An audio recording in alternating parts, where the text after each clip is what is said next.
Whoa, we are good to go. Oh my God, I need to fully close my door. One moment. Yeah, that might be good. That was extremely unprofessional, but it's fine. Okay. We are all live. We are all ready to go. We have two guys here. Last year, these two on the right side, Brandon and Scoop, won a Super Bowl. These two on my left, me and Shane, have a shot to do it. So birds flock together, baby. Mm-hmm. Let's do it one more time. For the third year that Shane, Brandon, and I have worked together, in the 3 years we have done shows, in year 2 and 3, our teams are going to the damn Super Bowl. So I don't know what to say about that other than that is insane, beyond insane in so many ways. It just means we have good taste. It does mean we have good taste. And That's it, I think you know. I think I did something with the YouTube. Hold on a moment. What do you mean? I accidentally closed the tab. Oh, jeez. Jesus Christ. Please tell me we are still live. Yeah, we are. We are. That's good. All right, good. Well, now I know that I don't have to keep the tab open at least. Okay. I'll double check as we go. So I need to start this because I have a massive epiphany that I had while getting ready for this show. You had a shower thought. I had a shower thought, yeah, because I was sweating bullets during that game. As I quickly, again, I give us a minute here. I need to do some maintenance work because if I don't, I'm going to be pissed off. So hold a moment. Pringles, what the? All right, yeah, we're good. Okay, good. I have to do some maintenance because if we don't and we lose this whole show, I'm going to be pissed because this show's going to be great. Anyway, all right, so here we go. So I had a shower thought. I had an epiphany because we were getting ready, taking a shower. I was sweating bullets. 2 teams lost the most this season out of everybody. 1 in each conference. And I can't believe I didn't think about it during the game, but there are 2 teams that lost more than anybody. And it's not any of the teams that were in the conference championship. The first one is Buffalo. For the exact reason we talked about last week and and in past weeks and everything, we were very clear about Buffalo and their stupidity and how let's list these teams really quick. Who are the teams we expected to be here? Not New England. We had Buffalo. Mm-hmm. We had Kansas City. We had Baltimore, maybe? Yeah. Question mark. Anybody else that I'm missing? Please, I got to be missing somebody. Denver, healthy Denver, yeah. Yeah.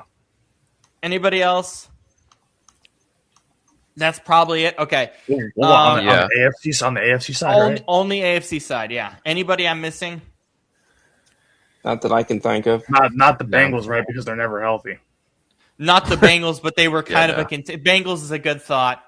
Pittsburgh possibly just because of Burrow, pretty much. Yeah.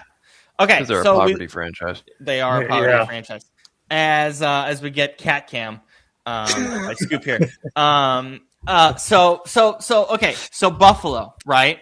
Think about the year Buffalo had, right? Think about the AFC. We talk about this every week. Scoop spearheaded this more than anybody here. Good job, Scoop. We talked about Kansas City not being here, Cincinnati not being here, all the teams we just listed.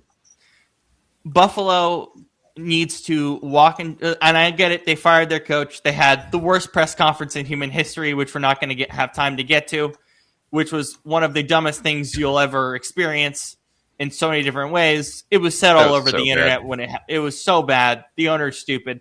We're not going to get to it today. We might get to it more in the offseason because it was that stupid. We'll probably get to it when they hire their new head coach, whoever it will be. So if I'm Buffalo tomorrow, I'm walking into that building even more disappointed than I was last week because I genuinely don't understand how you can't be Buffalo and be upset because you had every opportunity. And honestly, this New England team We talked about it all year. That roster, honestly, just couldn't be this Buffalo team. If everything we said with Buffalo about them running the ball better, this, that, whatever it is, there's no reason Buffalo shouldn't be in the Super Bowl. The other team that deserves to have a long conversation now more than ever about their season, because honestly, it's going to be one of the worst decisions in the history of this decade, the 2020s, which I cannot believe months later that is going to be the case, but that's going to be the case. Minnesota is going to have a long discussion about what they did letting go of Sam Darnold. A long conversation about what they did all year. And again, we were very clear that we were not big McCarthy fans. We weren't. Well, Scoop and is, but... are you a big McCarthy guy, Scoop? No. Okay. Okay. Good. Wait, we're all in agreement. Were you saying that you're like you thought that he could be their franchise guy? You got me confused with somebody else, brother. There's no way. No, I don't think so. I was the one dragging on him because of lying to get the Cowboys job. Oh no. We were talking about Penix, JJ McCarthy. JJ McCarthy. JJ McCarthy. Not Vikings Mike quarterback? McCarthy. You're talking about. I'm sorry. I got crossed up for a second. About JJ McCarthy. About JJ. Did you think he was a franchise quarterback or no? I did say I liked the fit there with him in Minnesota. My bad. Okay. I mean, and again, the fit's fair. The fit part is fair, but ultimately, and speaking of the coaches, we're going to get to that next week. We have no my time bad today. No, it's fine, Scoop. It's completely fine. No, but there has to be a conversation about that decision, and a long one at that. So honestly, that's my main thing, is that realistically, I think Buffalo and Minnesota tomorrow morning are going to look at themselves with a lot of disgust. Regardless of Darnold in Minnesota and everything we've talked about with Brian Flores and those pieces, I'm just letting go to the side here. The decision to get rid of Darnold is going to be one of the worst decisions of the 2020s. And that to me is like the biggest thing. So that's kind of where I had an epiphany, is Buffalo erroneously failed. And we talked about it last week. They knew it themselves, erroneously failed. But Minnesota, this was their best shot. This was their best shot. Yeah. And for Minnesota, it's a little bit more murky because they're going to have a little more time with JJ and all these different things. But there is a reality where when we hit 2030, oh my God, we're going to be 30 years old. When we hit 2030, we're going to have a real conversation about it being one of the worst decisions in human history. But that being said, Shane, in the Super Bowl, it's got to feel good. It's got to feel special to get to this point. Yeah, I mean, everybody was, saying Sam Darnold was not the guy, this, that, and and I had my doubts too. We all did. Yeah, so especially against. I was out on them too. Yeah, I mean, especially against the Rams. But tonight, man, Ginger Jesus was proving us all wrong. I mean, he was, ultimately he was the better of the two quarterbacks, and the other quarterback being, MVP, probably front runner, Stafford. I just realized, not to cut you off, he has a chance to take down two MVPs. Takes down Stafford and May. Yeah, true. So, it's just, this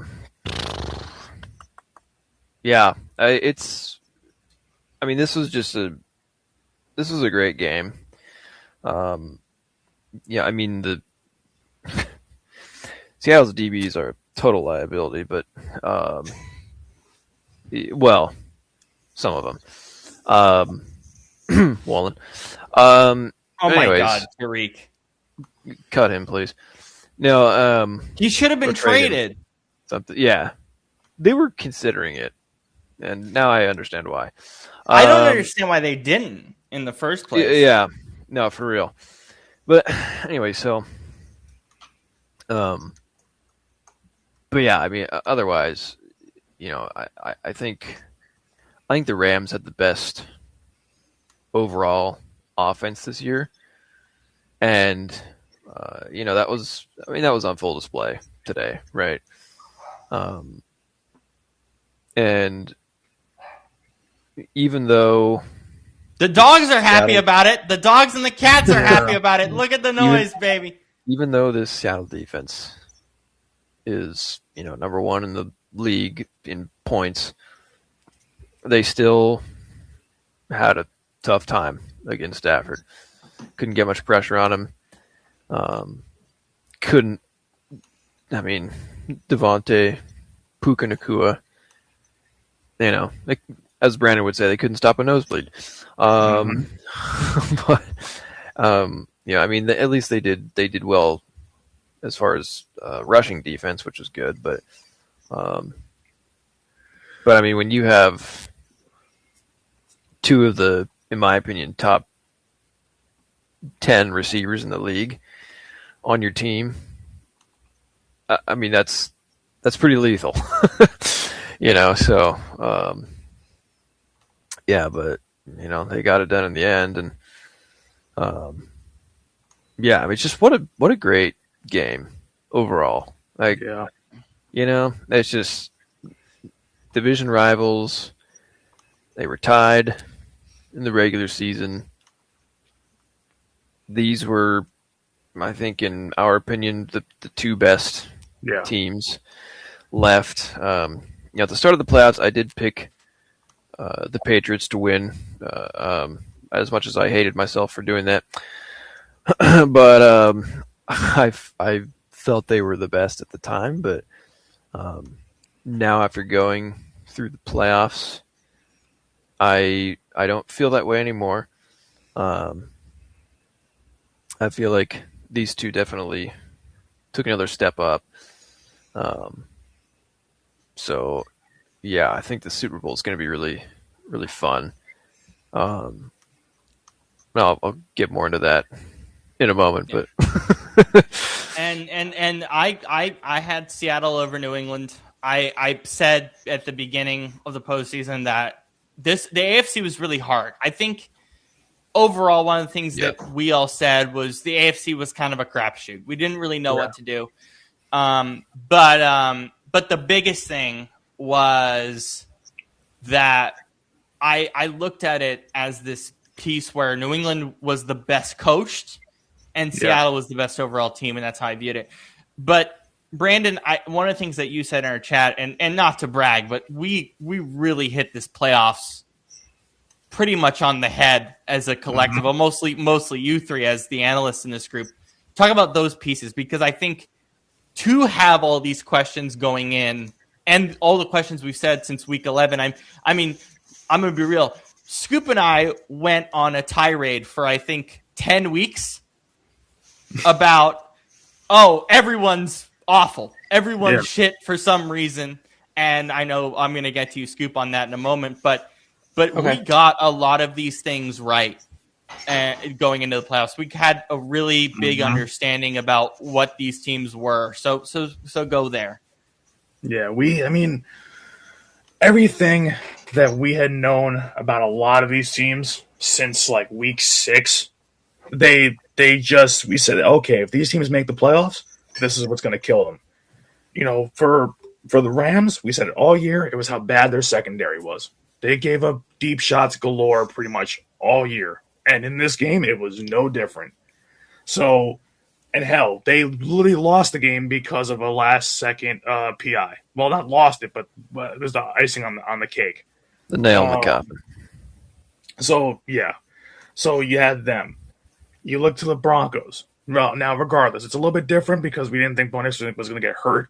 But we said all year, Sean Payton's play calling is terrible. What happened in that game? It was like they were playing with like a 30-point lead. You had to do something different other than run the ball for 3 straight plays. You got to do something different. I don't care if it's 5 feet of snow out there. something's got to change, and nothing did. His play calling got worse as the game went on. The first drive was actually really good. I mean, he, Stidham missed a couple throws, but made the two big throws when it mattered. If you kind of just would have kept that same thing, you probably would have won this game. So the play calling kind of bit them in the ass like it has all year. Packers, we said they were heavily injured. Their secondary was bad, and especially late in games, it was really bad. Their fourth quarter defense was bad. And we said that, their play calling, Matt LaFleur kind of, gets a little bit too cute or too conservative late. And that's what killed them against the Bears.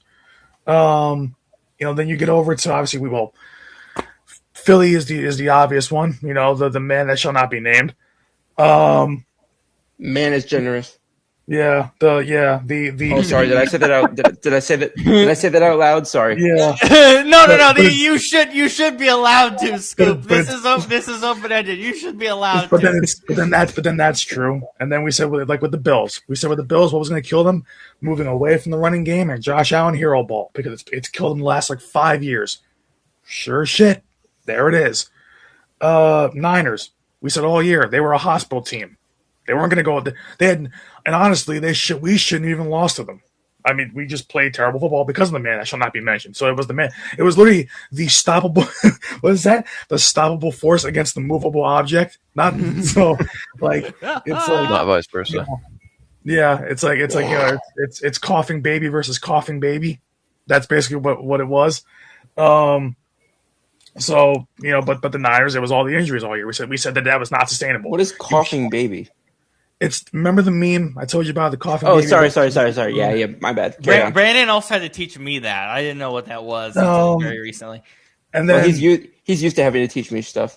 And then we get to the Bears. Now the Bears had a good year. Don't get me wrong; they've made a lot of leaps in this season. But with the Bears, you can't play crap football for 3 quarters and keep coming back in the fourth. It didn't work for Tim Tebow back in the day. He won a playoff game, but that was about it. It was the same thing this year. You can't play crap football for 3 quarters and expect to keep winning games. It's not sustainable. It's like how the Mets were 2 years ago in the postseason when they won every game. My God. Oh my God is right, by the way, because they would hold up the "Oh my God" sign all the time. So with the Bears, it was too much of that, kind of like what we used to call, devil magic with the Chiefs. Now, the Bears kind of have that devil magic, but it was but realistically, it's not sustainable to play crap for 3 quarters and then keep winning in the fourth. It's just, you can't win a Super Bowl that way. You might win a playoff game and get lucky that way, like they did against the Packers, but that's about it. Then you get to Houston. Houston, what were their 2 biggest problems all year? CJ Stroud, offensive line. What happened? That's what killed them come playoff time. Jaguars, we said it. We said early on that they didn't have many flaws, that they were really good on both sides of the ball.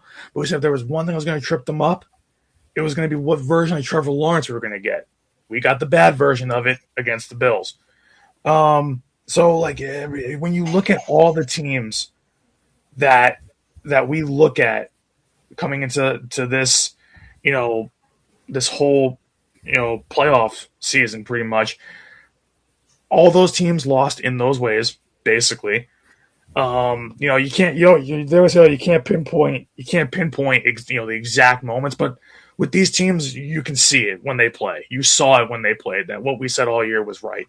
So it's, I know how, people were like, oh, well, this team is really good this year. Like some people had like these random, wild cards like they had, like, oh, well, I think that I saw people say, oh, well, Green Bay can make a run because Jordan Love is back, or, oh, that Philly could make a run because, if they just figure it out, which, first of all, you're not going to keep saying you're figuring it out by week 16, 17 and win, still win. I have to pause you. I'm sorry, Nicole. I'm going to cough really quick.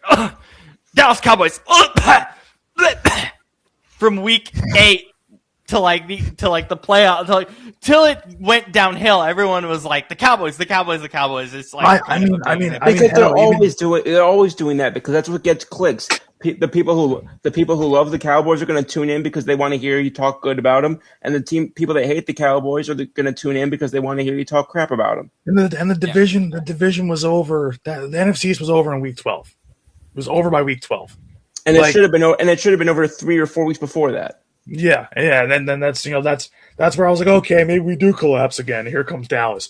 But I was like, wait a minute. Then I came to like, well, first of all, I left here with something. I said either Dallas would win the division, I make money because I bet on it when we collapsed. When we started to collapse for 3 weeks. Yeah. That was honestly smart. I wish I had thought to do the same thing. Like because in today's economy, like I had 20 In bucks today's in my- economy, we're going Yeah. there. Jesus. because because in my I mean, because in my It's FanDuel- not unfair. It's not an unfair assessment. because No, in my it's not. FanDuel account I had 20 bucks that I hadn't used all the way back from like early last season. So I was like, okay, well, I have 20 bucks to play with. Let me put 15 down on Dallas win division because it was like because I could have won like 275 bucks. So I was like, all right, fine, I'll do that. So FanDuel, please sponsor us. There So we go. either way. You got. Please sponsor us, FanDuel. I'm not sure if they will after our episode 3 weeks ago, but well, Yeah, true. But either way, I either made money or I reverse jinxed Philly into winning the division. So either way, I win. So I got the Eagles winning the division. Fine. I take big brain responsibility for Brandon this over there. division. I take responsibility because you know what's crazy? I do this all the time. Random side topic, but every time I have to go negative with my sports teams because when I do, they win. When I get confident, they always choke. It never fails. can I jump in for couldn't 10 be confident. seconds? What? Can I jump in for 10 seconds? Yeah. So I watched about half the games this year on Discord with Brandon. I've never seen somebody be so convinced that we're going to lose when we're up by 20 with less than a half to go. I know. Just because I know how our second half play calling was all year. That's Yeah. like Yeah. I would feel a lot more confident if we were a competent football team, but we weren't that all. We were winning games, but we weren't a competent football team all year. No, Uh, we quite literally were being held up by the talent on the team. Yeah. Okay, so I'll move to Scoop really quick because I think Scoop, you had a lot of just to overview the year, a lot of very interesting kind of oppositions to us in these different forms or these different ideals. you. But I think from a basis that Brandon's talking about, you Yeah. included, also kind of felt the same way about these teams, particularly with Buffalo, which you spearheaded. But as Right. a whole, I think when you overview and you think about, hey, we ended up here with New England and Seattle, what do you take away from this postseason and what we kind of did sorry. here? Yeah. Again, it's the one thing you can't predict in football is injuries, right? So the fact that we got the AFC Championship that we did, I don't think surprised anybody. You know, I don't think anybody expected that it would have been Jarrett Stidham starting for Detroit, or starting for Denver. So I think that's what really made the difference there. Because I'm sorry, but you just knew watching that game that this just felt like a game that with Bo Nix, Denver wins. And I believe if Bo Nix is even 60 or 50% healthy, I believe this is a Denver Seattle Super Bowl. Because respectfully, that game, both teams were in that game down to the very end until, I'll say this, Carson Beck suddenly became the most lucky player in football the last couple of weeks because he no longer has made the worst throw in a championship game I've ever seen in my life. Oh my god! I misread. Well, actually, I didn't. Yeah, you know what? That's a good thought. The more I think about it, the more I hear what you're saying about the Carson Beck thing. I couldn't believe what I saw. That looked like I've never seen somebody throw a check down to a defender, but I basically was I was so confused. I really wish that we had the what do they call it, Rob, on not the Madden view. What do they call that on ESPN? Skycam, thank you. I really wish we had the Skycam view of that because it may have been the only thing that made it look more comical than it actually looked. You know what's funny? CBS has Sky. I don't think they ever showed the Skycam replay on there. That's a really good point. Never do. They never show it. I would have loved to see that.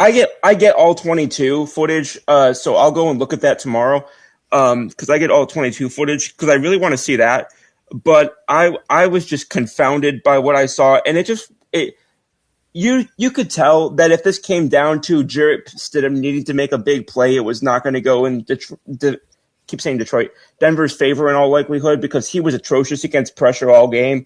I think toward halftime there was a Chiron that came up saying basically that he was 0 for 5 with a sack and a fumble when pressured. So again, I'm gonna pull up because it's obviously I have my Twitter timeline running all the time and I get all this stuff, whether it's as you do, Scoop, as you and I both really enjoy the NFL kind of next gen stat pieces. I love that stuff. And for anybody watching, if you don't have it and you're able to get it, highly recommend NFL Next Gen Stats. I go down rabbit holes of that stuff on a regular basis. Yeah, sorry, there's a lot we can get to with the Denver game, so I'm gonna get there shortly. But yeah, the Next Gen Stats basis of this isn't even just next gen as much as it was, as you pointed out, Scoop. As we talk way too much in this chat. Holy crap! I save them too. This is ridiculous. Rob, you're the one who sends the most posts. This is accurate. Yeah, you type full on novels. So that is very true. I do. Well, no, that's the thing. That's the thing is Rob doesn't type anything. He speaks it into his phone. Yeah, that is true because I can't tell where your sentence starts and when it ends. Yeah, I don't because it doesn't. It's like that book from 20 years ago that literally is just one long sentence for all 387 pages. You know what's funny? When we had that conversation in the chat, there's a I think it's a Guinness World Record. Yep. And this guy's sentence was like 4,000 words. One sentence was like 4,000 words. I was like, that's just me personified. Okay, so next gen stats on Jarrett Stidham. Let's do no pressure. 16 of 21, 129 yards, a touchdown, 107 passer rating. Completion percentage, or this piece with pressure, 1 of 10. 4 passing yards, 2 takeaways, and a 0.0 passer rating. There you go. That's what it feels like playing on Heisman and CFB. I just gotta say real quick. This guy, Jarrett Stidham, could not beat out old past his prime Cam Newton. Could not beat out Russell Wilson until the very end of the season when Sean Payton was wanting to bench him months earlier. He couldn't beat out Derek Carr, who they also wanted to get rid of. Why? And he's started 4 games. You think he's 1-3. He's not that great. It hasn't been great, in my opinion, at least what I've seen of him. Why all of a sudden this week was everybody like, no, he's great. He could be a starter in the league. Can I tell you why? Sean Payton was saying that, but then like everybody else was saying that, the media and everything. Everyone was like, "Well, actually, he's pretty good." I was like, "No, he's not. What are you people smoking?" Like, let me explain. Let me explain why. Let me explain full on. So one of the things with Sean Payton, I don't know. You would know this better. With Meshane was there a consistent backup with Drew Brees, or did they kept kind of changing it around? Well, I mean, depends when. Like, I mean, they had they had Teddy for. Well, I guess it would have been Taysom Hill technically. Yeah. Well, I guess Taysom, yeah, a while, but no, I mean, there was Teddy, and then there was Jameis. Anyway, and that's I know what you're gonna say though, because Sean Payton is like 9-1 or whatever that crazy stat is with backups or something. Well, it's not just that. It's the fact that, which is and they talked about this on the broadcast. This was one of the smartest things that Romo and Nance talked about this year because they were terrible. Oh my god, Tony Romo said some good things today, but he went back to, I'm just gonna tell you every play, and Romo, you need to go into media training this offseason. He's out of ideas. He's completely out of ideas. He's lost. Yeah. I can't even Nance. I never liked him to begin with. Sounds like his playing career. Dude, I'm so excited for Jim Nance to do the Masters just to get away from the guy. Like it's that bad. Like I'm being serious. Like I feel so bad. Remember the memes? Remember the memes I sent in the chat of like the AI taking over like their broadcasts, like from the ones I send you, and it's like, oh, it's like AI Jim It Nance. sounds like shut that. Up. Yeah, shut up, Tony.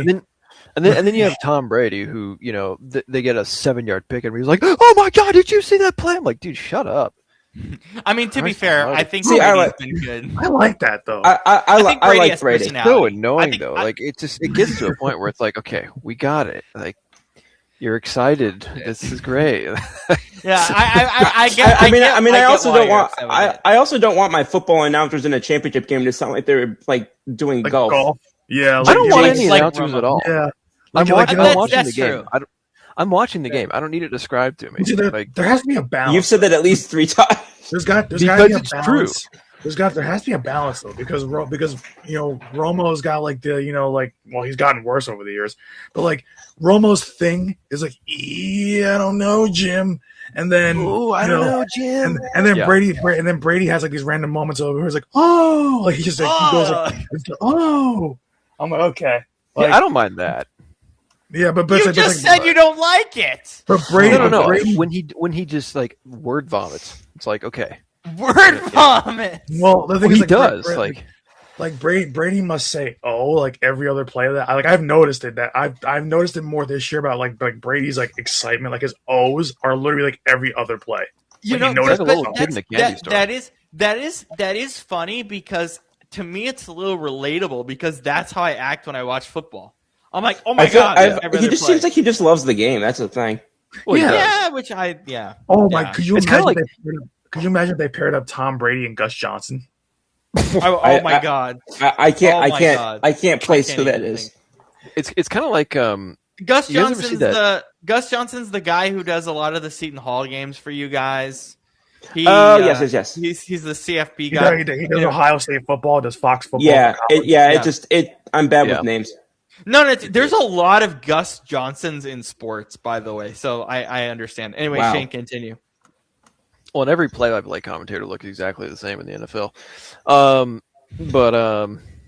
No, it's what was I saying?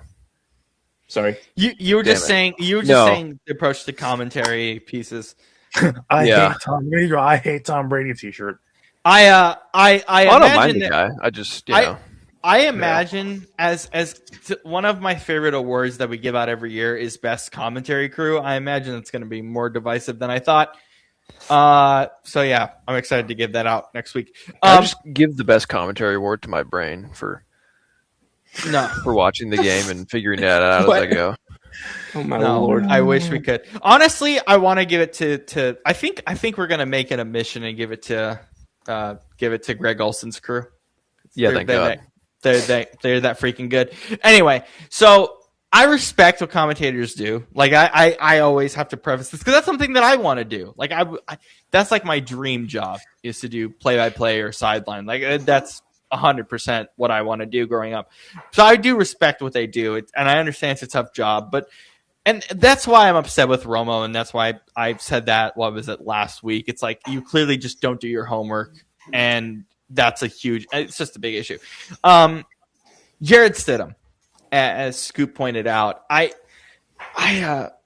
could never imagine any quarterback less prepared, and this is actually intentionally going to transition to an Eagles thing really quick because Brandon, Scoop, and I'll start with you, Brandon.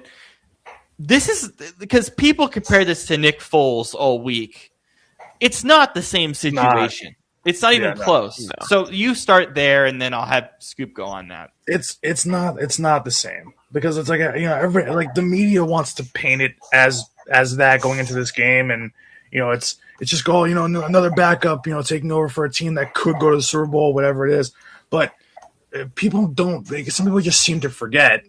And I even saw people after the Denver game somehow disparaging Nick Foles in the comments, saying because everybody's like, Nick Foles at one point was a starter for Philadelphia. He was a Pro Bowler in Philadelphia. He played in a playoff game in Philadelphia. He started in St. Louis. He started in, I believe, what was that? Jacksonville. He started for multiple Kansas teams. City.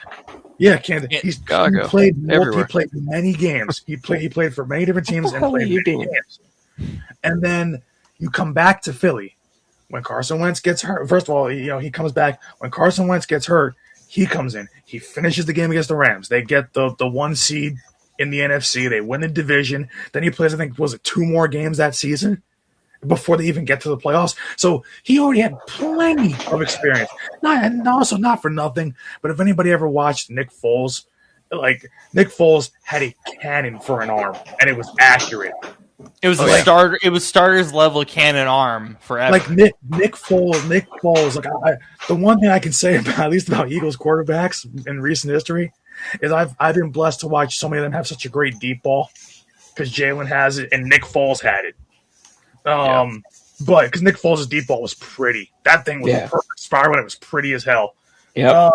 But you saw it in that Super Bowl. I mean, there's so many majestic shots of him just he's darting it, man. Like Jarrett Stidham is not going to drop the ball in the bucket to a backup running back with 3 defenders on his back in the back of the end zone.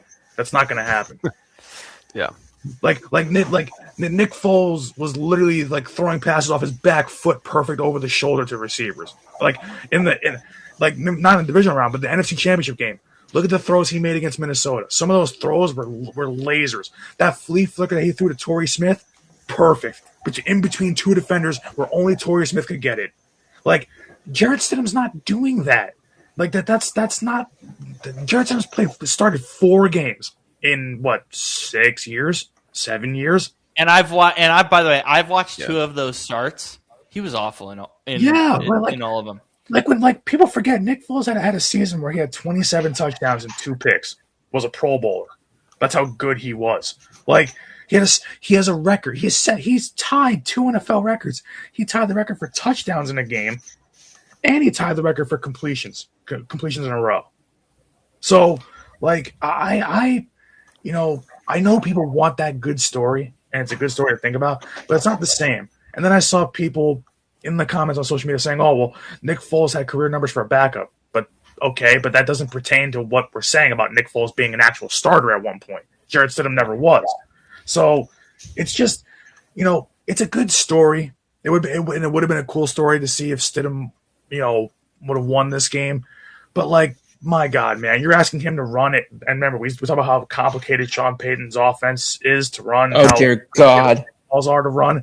So like, you're asking a guy who sucks at quarterback to run the most complicated system in the NFL. Yeah, okay, that's gonna work.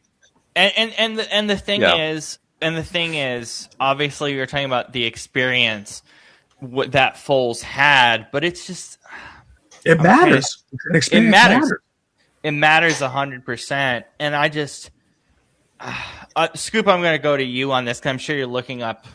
Hi. You're the stats guy. I'm sure you're looking up a lot of what Foles did. I mean, look. That's what I was going to say. I wanted New England to win this game really bad because that would have sucked for our viewership for NBC. That would have been awful. I mean, that would have been terrible. I can't even imagine.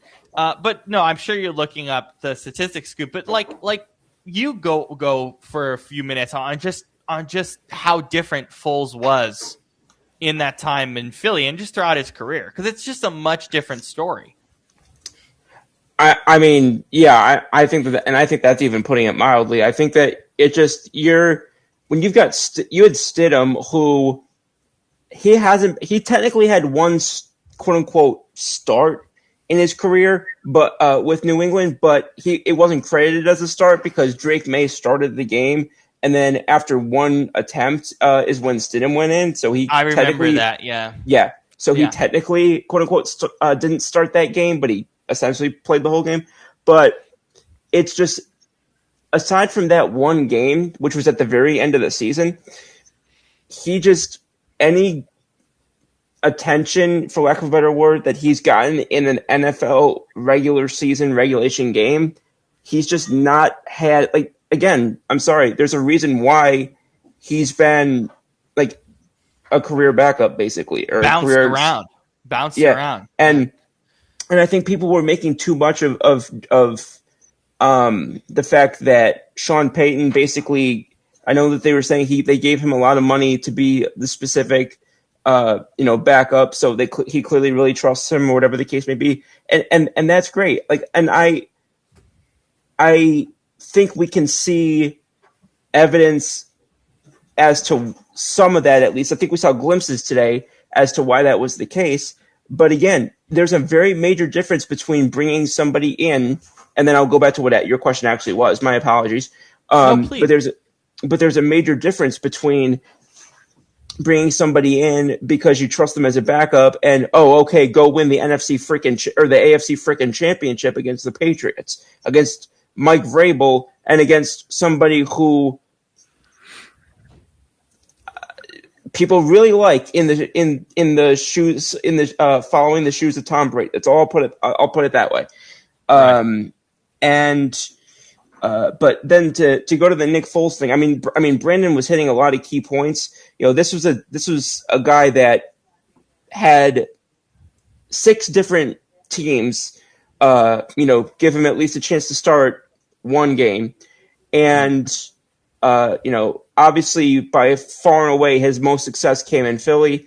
Brandon talked about the 27-2 season that he had in 2013 under former coach Chip Kelly. But the fact that, he went from there, he had not a very great season, but he had a decent enough season with the Rams, went to the Chiefs, obviously ended up having one of the most historic comebacks with Philly. But even after the Philly situation, he jumped between Jacksonville, Chicago for 2 years, and then the Colts. Chicago started about half the games that season, and that was the COVID year when things were very weird. And let's be honest, when it comes to offense, things are always weird in Chicago. So you put all these things together that he had gone through a lot more adversity on an NFL field, gotten through that adversity. He was just a lot more battle tested as a quarterback, and not only a lot more battle tested, but a lot more battle proven. So, it was obviously a great story that he got the Super Bowl 52 win, and I don't think he'll ever pay for another meal in Philadelphia because of it. But at the same time, there was a difference between that and what was already on his resume versus the situation that they asked Jarrett Stidham to be put into today. And I think for what he was put in, I think he did admirably until, again, perhaps the worst throw I've ever seen. But you had to look at this with reasonable expectations. And I mean, even as somebody who had been saying all week that I genuinely thought that there was a chance that Denver could pull this out, that wasn't because of sudden belief in Jarrett Stidham. That was because of knowing what their defense was capable of. That was because of, especially when I found out that the Patriots, for whatever reason, were staying an extra day, so we're going to have a day less to adjust to the altitude in Denver. It was knowing it was basically knowing that Denver had the roster that the Patriots don't.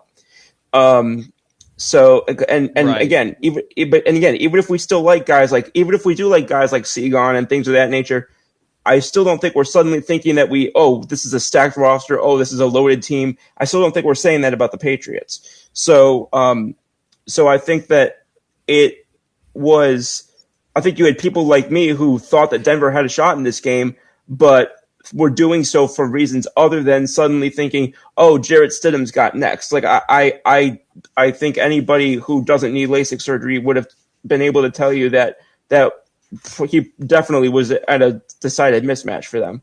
You know what else I'm thinking of too, though? Like, I just looked this up because I wanted to make sure that was right. I mean, I knew Nick Foles had plenty of starting experience, but we're talking about Stidham. Stidham started 4 games. Right. Nick Foles started 39 before that playoff run in Philadelphia. Yes. Yeah. That's a bit. That's almost 3 seasons worth of starts. So, he had started that many. He had done it for 3 different teams, and he had done it for what? What was it? think it was 5 different coaches by then because he had played for both Reed and Kelly by that point, and then Peterson. Yeah. Right. Yep. Different systems, different things. And I'm going to be real, and I kind of felt this going into the week. Because I texted you guys when we heard the Bo Nix news, I was like, don't be surprised if they don't work out some quarterbacks to figure this thing out. And they didn't. All they did was, hey, Ben DiNucci, you're on the CBS HQ set. You've been in this system before. We'll bring you in as a backup. That's all we're going to do. And that happened Monday morning. And I just looked at it the whole week and I was like, I genuinely was like, putting Stidham in this situation is malpractice. It's coaching malpractice. It's disgusting.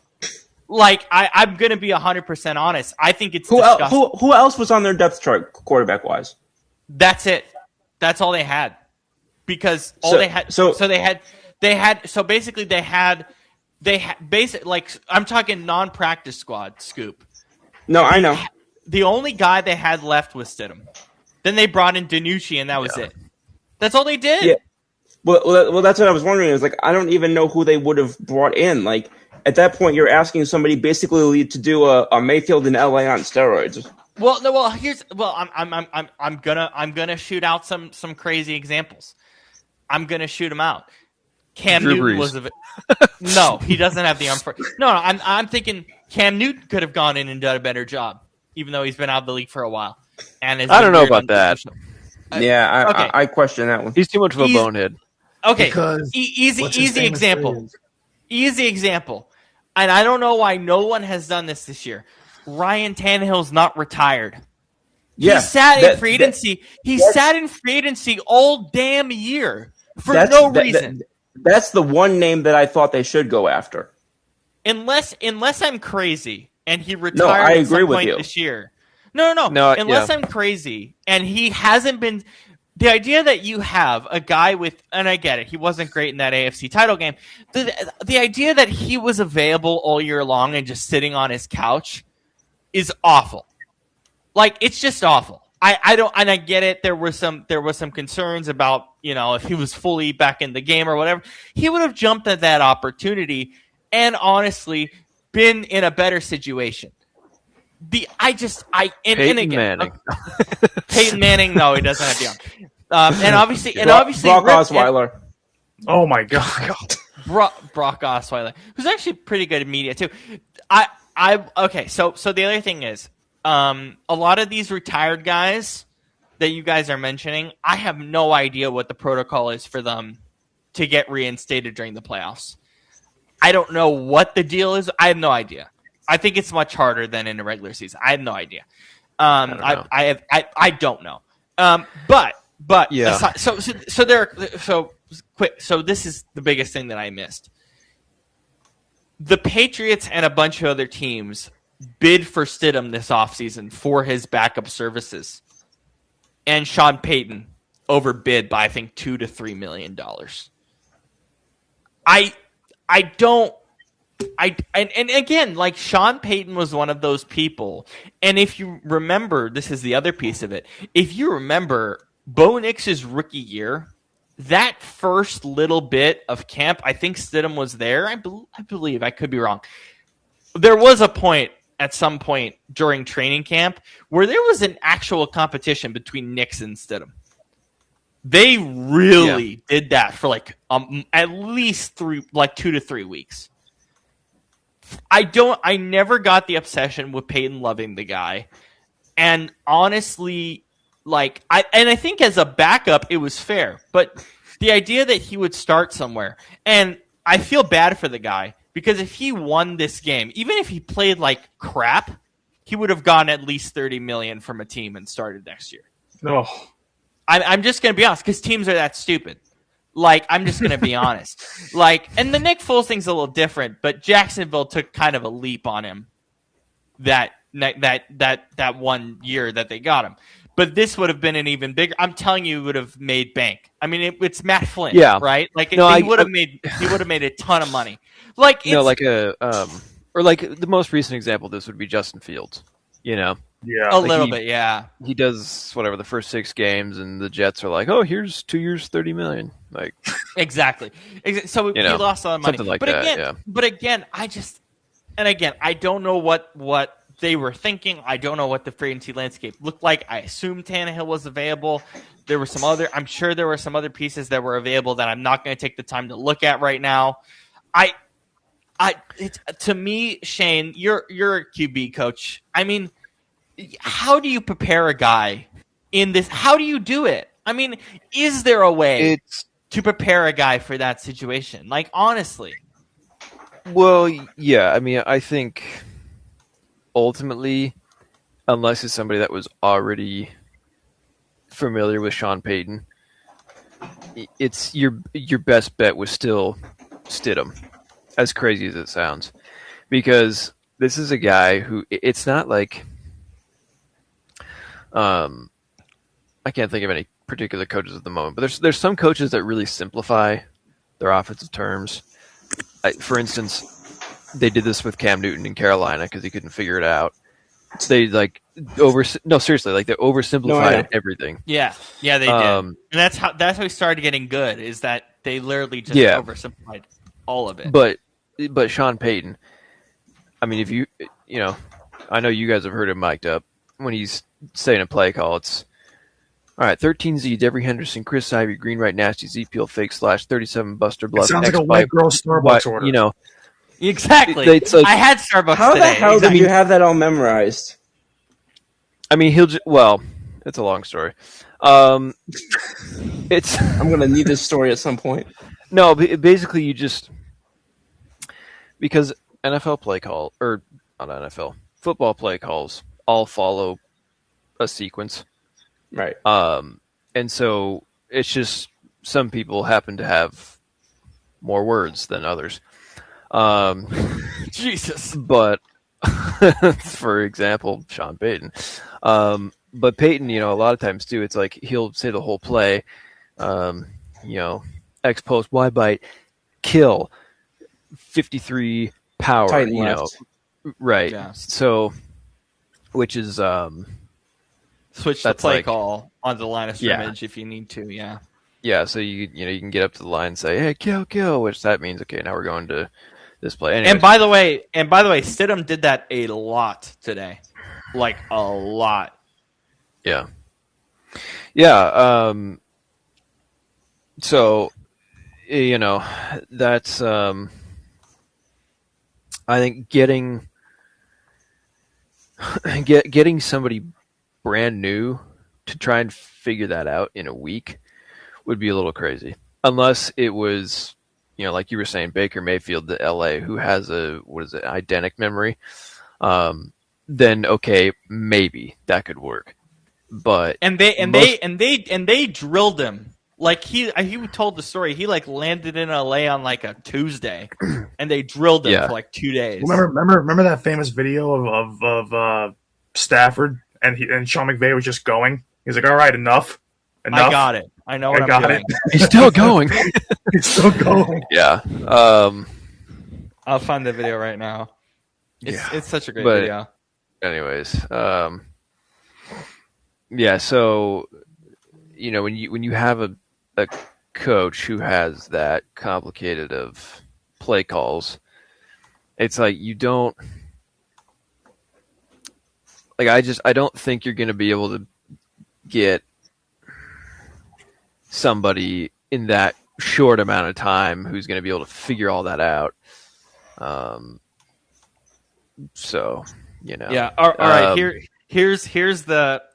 I can't, why are we doing a Rams clip when the Rams lost? This is sad. Okay. Well, they were involved tonight, so yeah. Hey, speed left that jack. All right, it's going to be American Exchange. Can it, all right, with 3-jet rib, Z Brownie. Oh, easy, listen. 13 duo attempt. Yeah, here it is. Woo, I got it.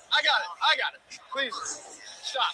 13 Yes, duo. please That's stop. interesting. Oh my God, he's still going. Hey, he's still going. Hey, snatch this. If you get it, all right? I mean, he's still going. You're 1.5 yards from an edge split in the middle. I mean, this is unbelievable what I'm doing right now. I've heard this video, or I've seen it rather. Yeah. Oh yeah. We've That's what I was talking about. What did you gather from that video? I guess from a technical perspective, because I see you smiling there about that whole thing. Well, no, he's just so he was calling a lot of he kept changing the personnel. That's what was happening because he was like saying a certain combination of numbers, then 13 duo, and then so he was. So it wasn't one long continuous play. He was saying it, and then actually no, let's do This. But, no. So Yeah. but still, Yeah. it's funny. Oh my god, it's ridiculous. Yeah. Let me quickly see if I can find one of Sean Payton's weird ass calls that he does. I have one saved on my laptop. On your laptop, how am I going to get that to work on here? Oh, I thought Can you you were just send asking it me to to me? read it off. I No, thought you were no, just no. asking me to read it off. No. I was going to find one to play on air. Oh, my bad. Let me see if I can YouTube it and send it to you. Let me see. Yeah.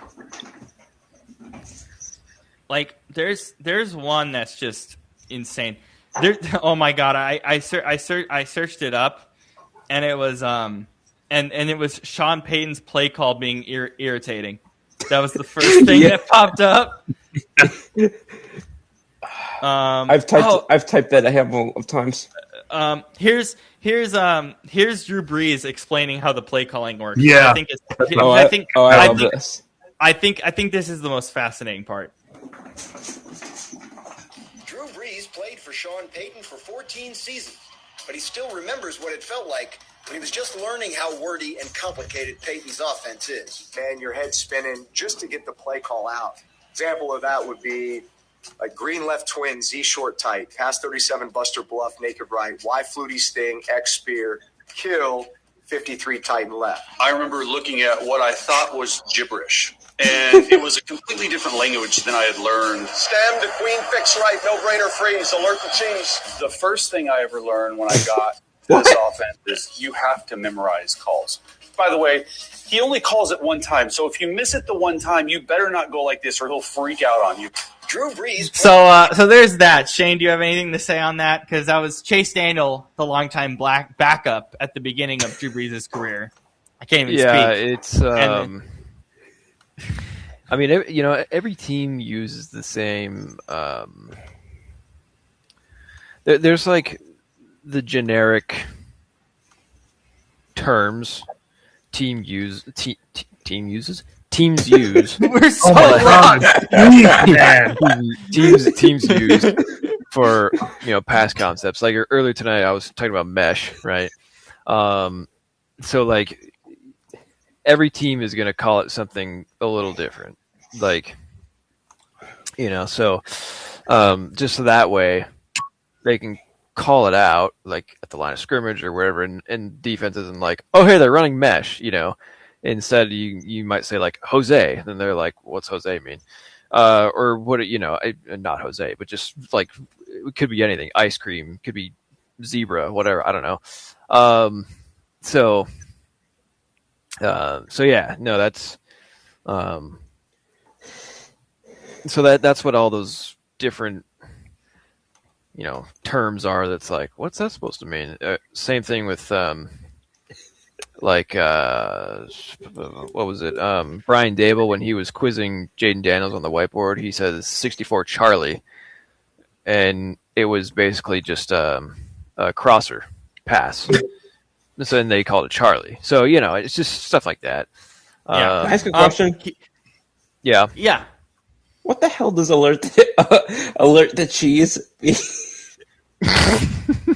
I have Alert the cheese. alert the cheese. Sounds like Packers play call. It sounds like a short. I think it's a short. I think it's like a short pass or something. Do you guys want to hear Kirk Cousins freaking out about a long play call? Yes. Yeah. There you go. A lot of words. Smarter pack left. Aim short. Dummy. Pistol. Trips left tight. Two jet. Watch how it calls Z swing. Gun. East right slot stack. Run past 3 jet. Chip. X Cano. Y lock. F mode, a trick, cluster right tuna, scram, X steel, Y cash, cannon to jacks, left cash, H bronze. Let's go. East right slot That sounds like stack. multiple different plays. Formation. We got pistol. Yeah, that's what I thought. Yeah. This is multiple different stuff. I didn't realize that this is all. But anyway, I'm gonna keep going here.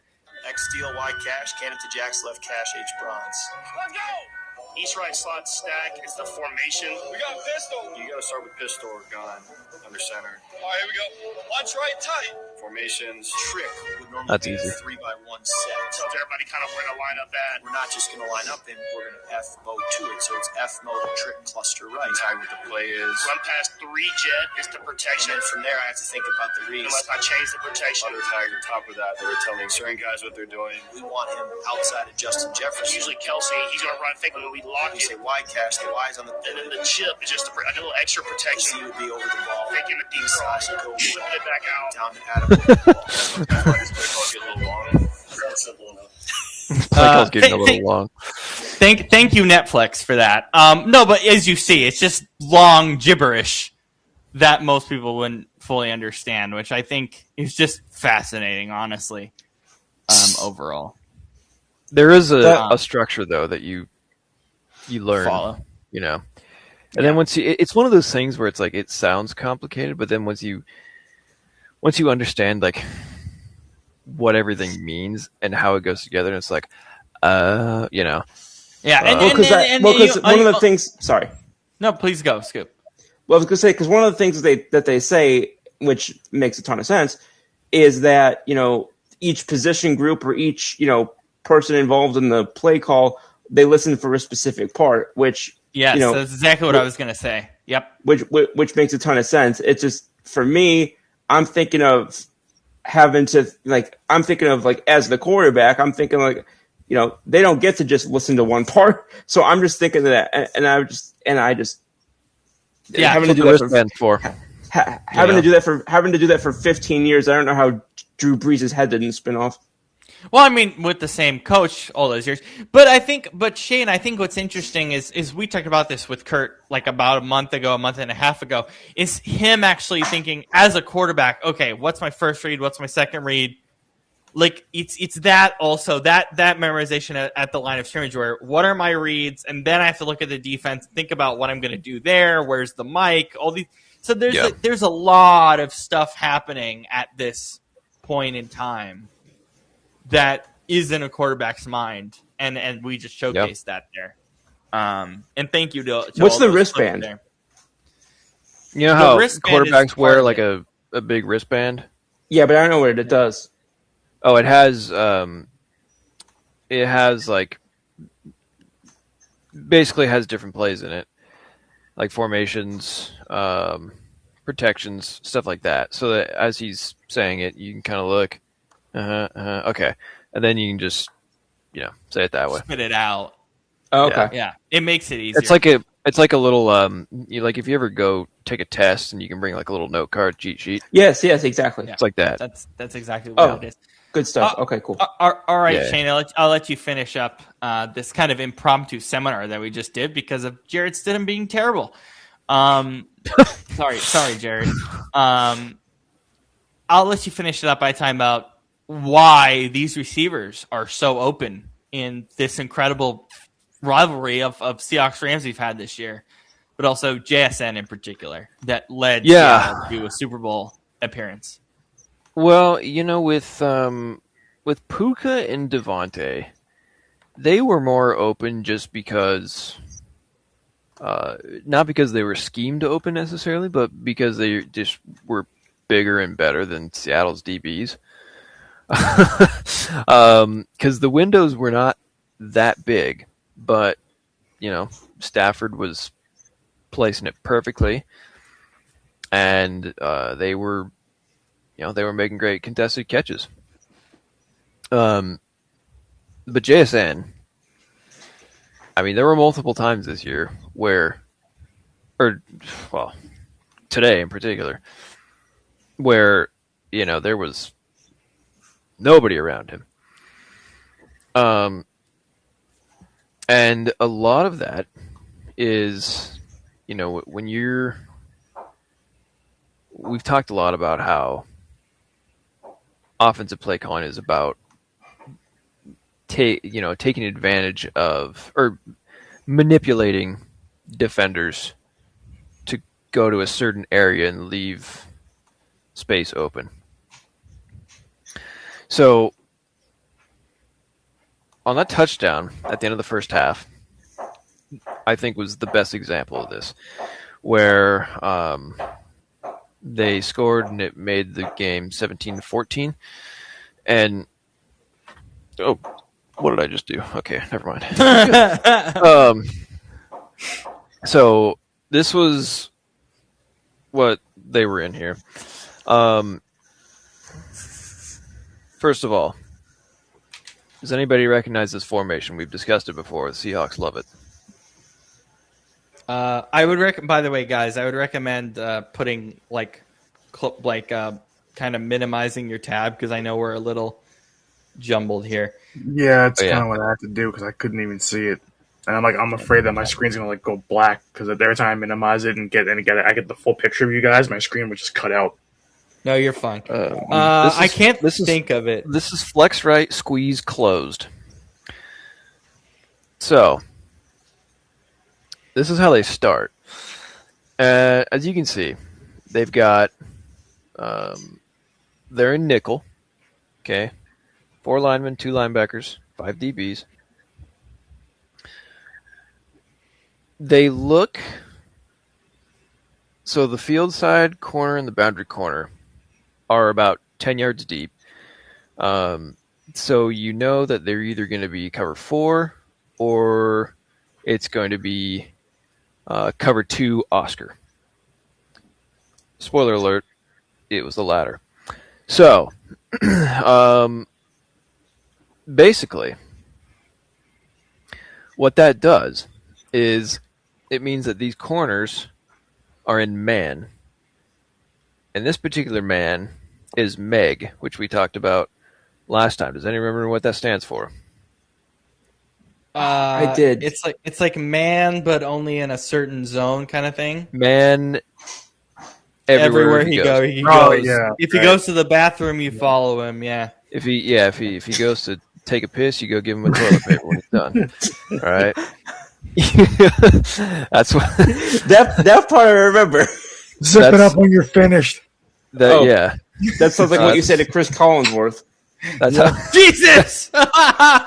So here's what's interesting about this. As you can see, they run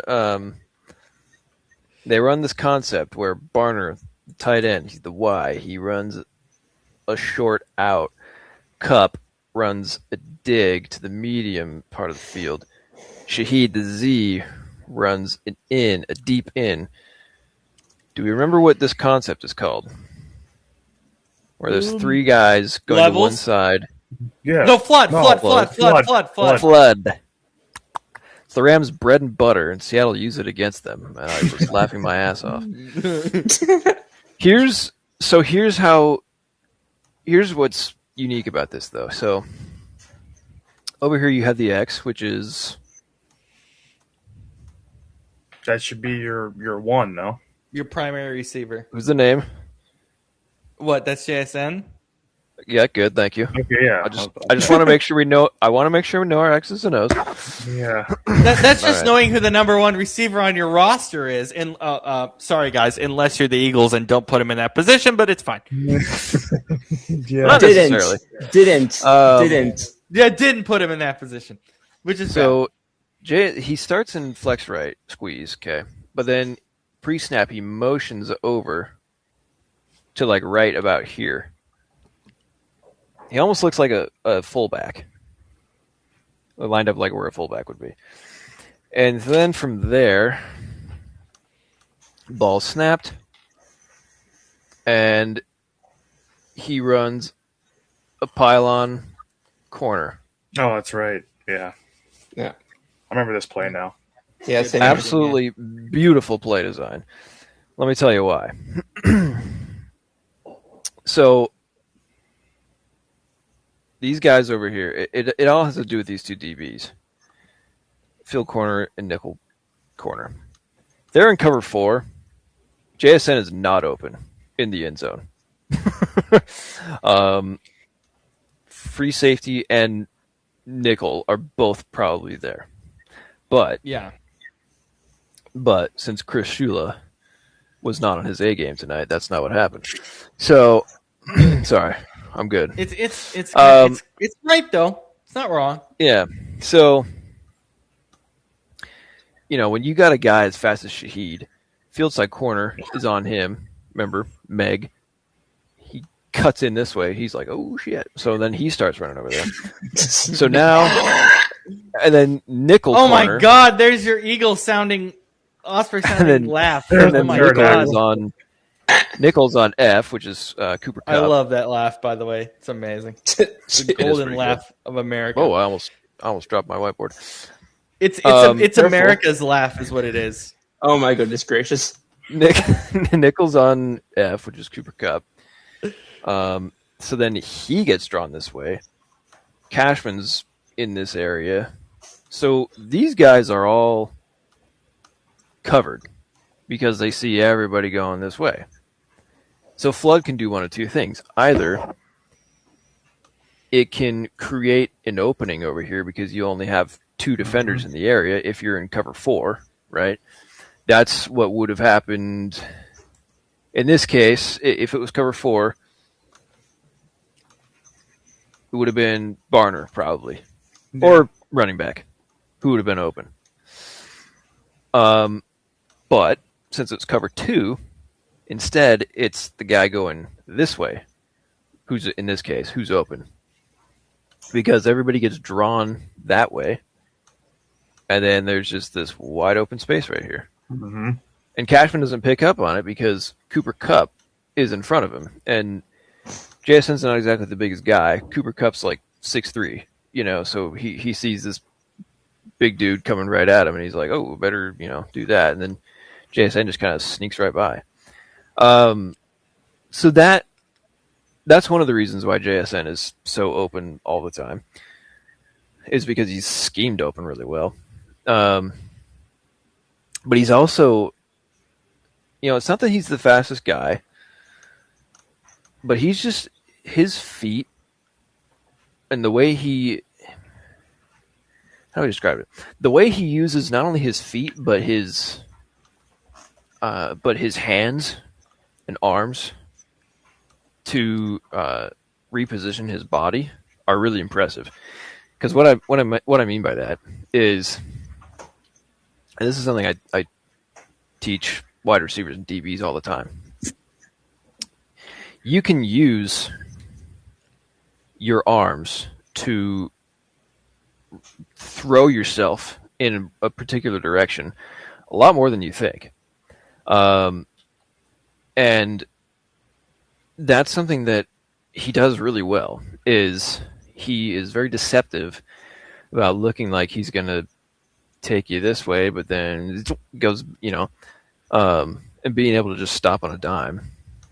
But It's all about he's footwork. also, yeah, but he's also just, he's just amazing at contested catches, and so, That one-hander was beautiful.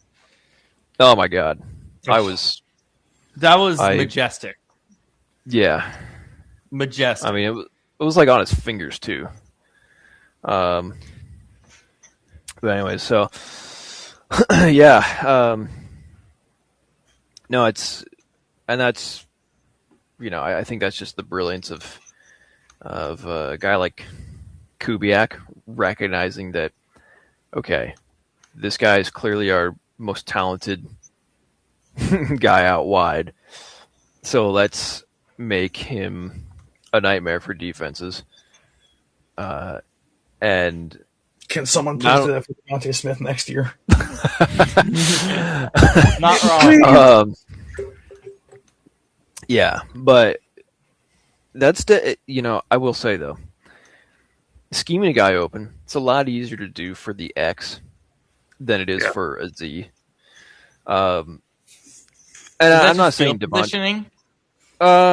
Well, yeah, because it's a couple things. I mean, first of all, the Z is on the boundary side of the field, which is the shorter side. So there's less room. But also, it's the X receiver is more designed to spread the defense horizontally, whereas Z is meant to stretch the defense vertically.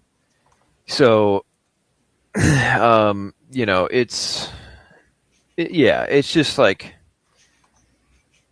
it's a little easier to, because I mean, so many teams play with two high safeties, and so they're just, Excuse me. No, You're you're good. okay, Scoop. but anyways, so Where'd the hiccups come from? Probably drank my coffee What? too fast. I've done that, yeah.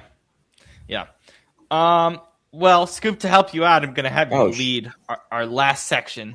Oh, my God! Cat Cam! Woo! Nope. You're in the way, and you bit me. You're done. All right, what were you saying? All right, I'm going to let you lead our final conversation of the night since you haven't got a chance to lead us throughout here. Okay, first things first. Oh, for crying out loud. It's oh my God, the Cat Cam is real tonight. Okay, first off, we are doing our final guess the line of the season. Okay. Super Bowl 60 on it 6:30 on NBC. Oh my God, 6:30 p.m. Eastern on NBC, 3:30 Pacific time, of course, here on the West Coast since it's in San Francisco.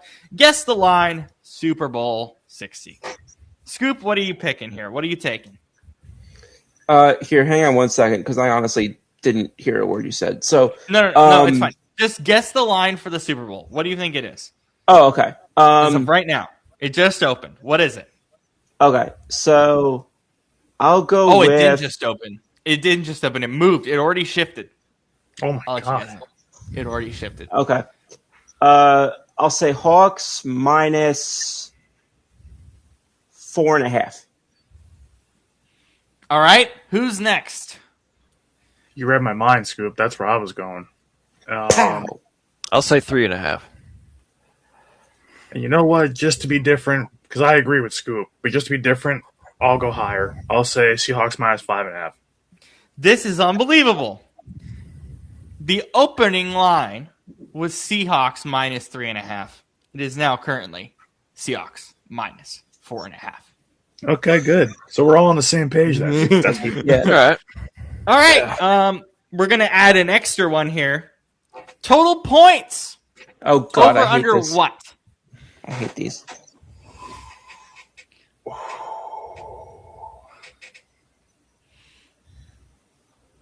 I'm gonna say, you know what? I'll say, given how these teams can score, I'm gonna say it might be low, but I'm gonna say 51. I'll say 45. Sugar snap. I can't even talk.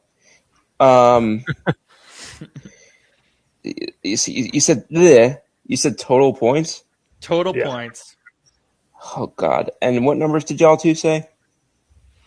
I went high. I said 51. I think Shane said 45. I'll go in between y'all two. I'll say 47. Holy whack-a-mole in a ball. 46.5. Oh, that seems low. That seems too low to me, though. That seems too low. The money line, Seahawks minus 230, Patriots plus 190. Is Scoop alive? You are alive. I didn't see you move. We check the polls. Pringles. I don't even know where Pringles went at this point, but she's not biting me, so I'll take it. Okay. Scoop, your Super Bowl preview. Go ahead. Yeah. So, excuse me. Sorry. First off, the most important part of it all. Congratulations, Shane and Rob, the two Yeah, Hawks baby. fans. You know, Thank you. at least a bird from the NFC got into the Super Bowl this year. So The and Falcons?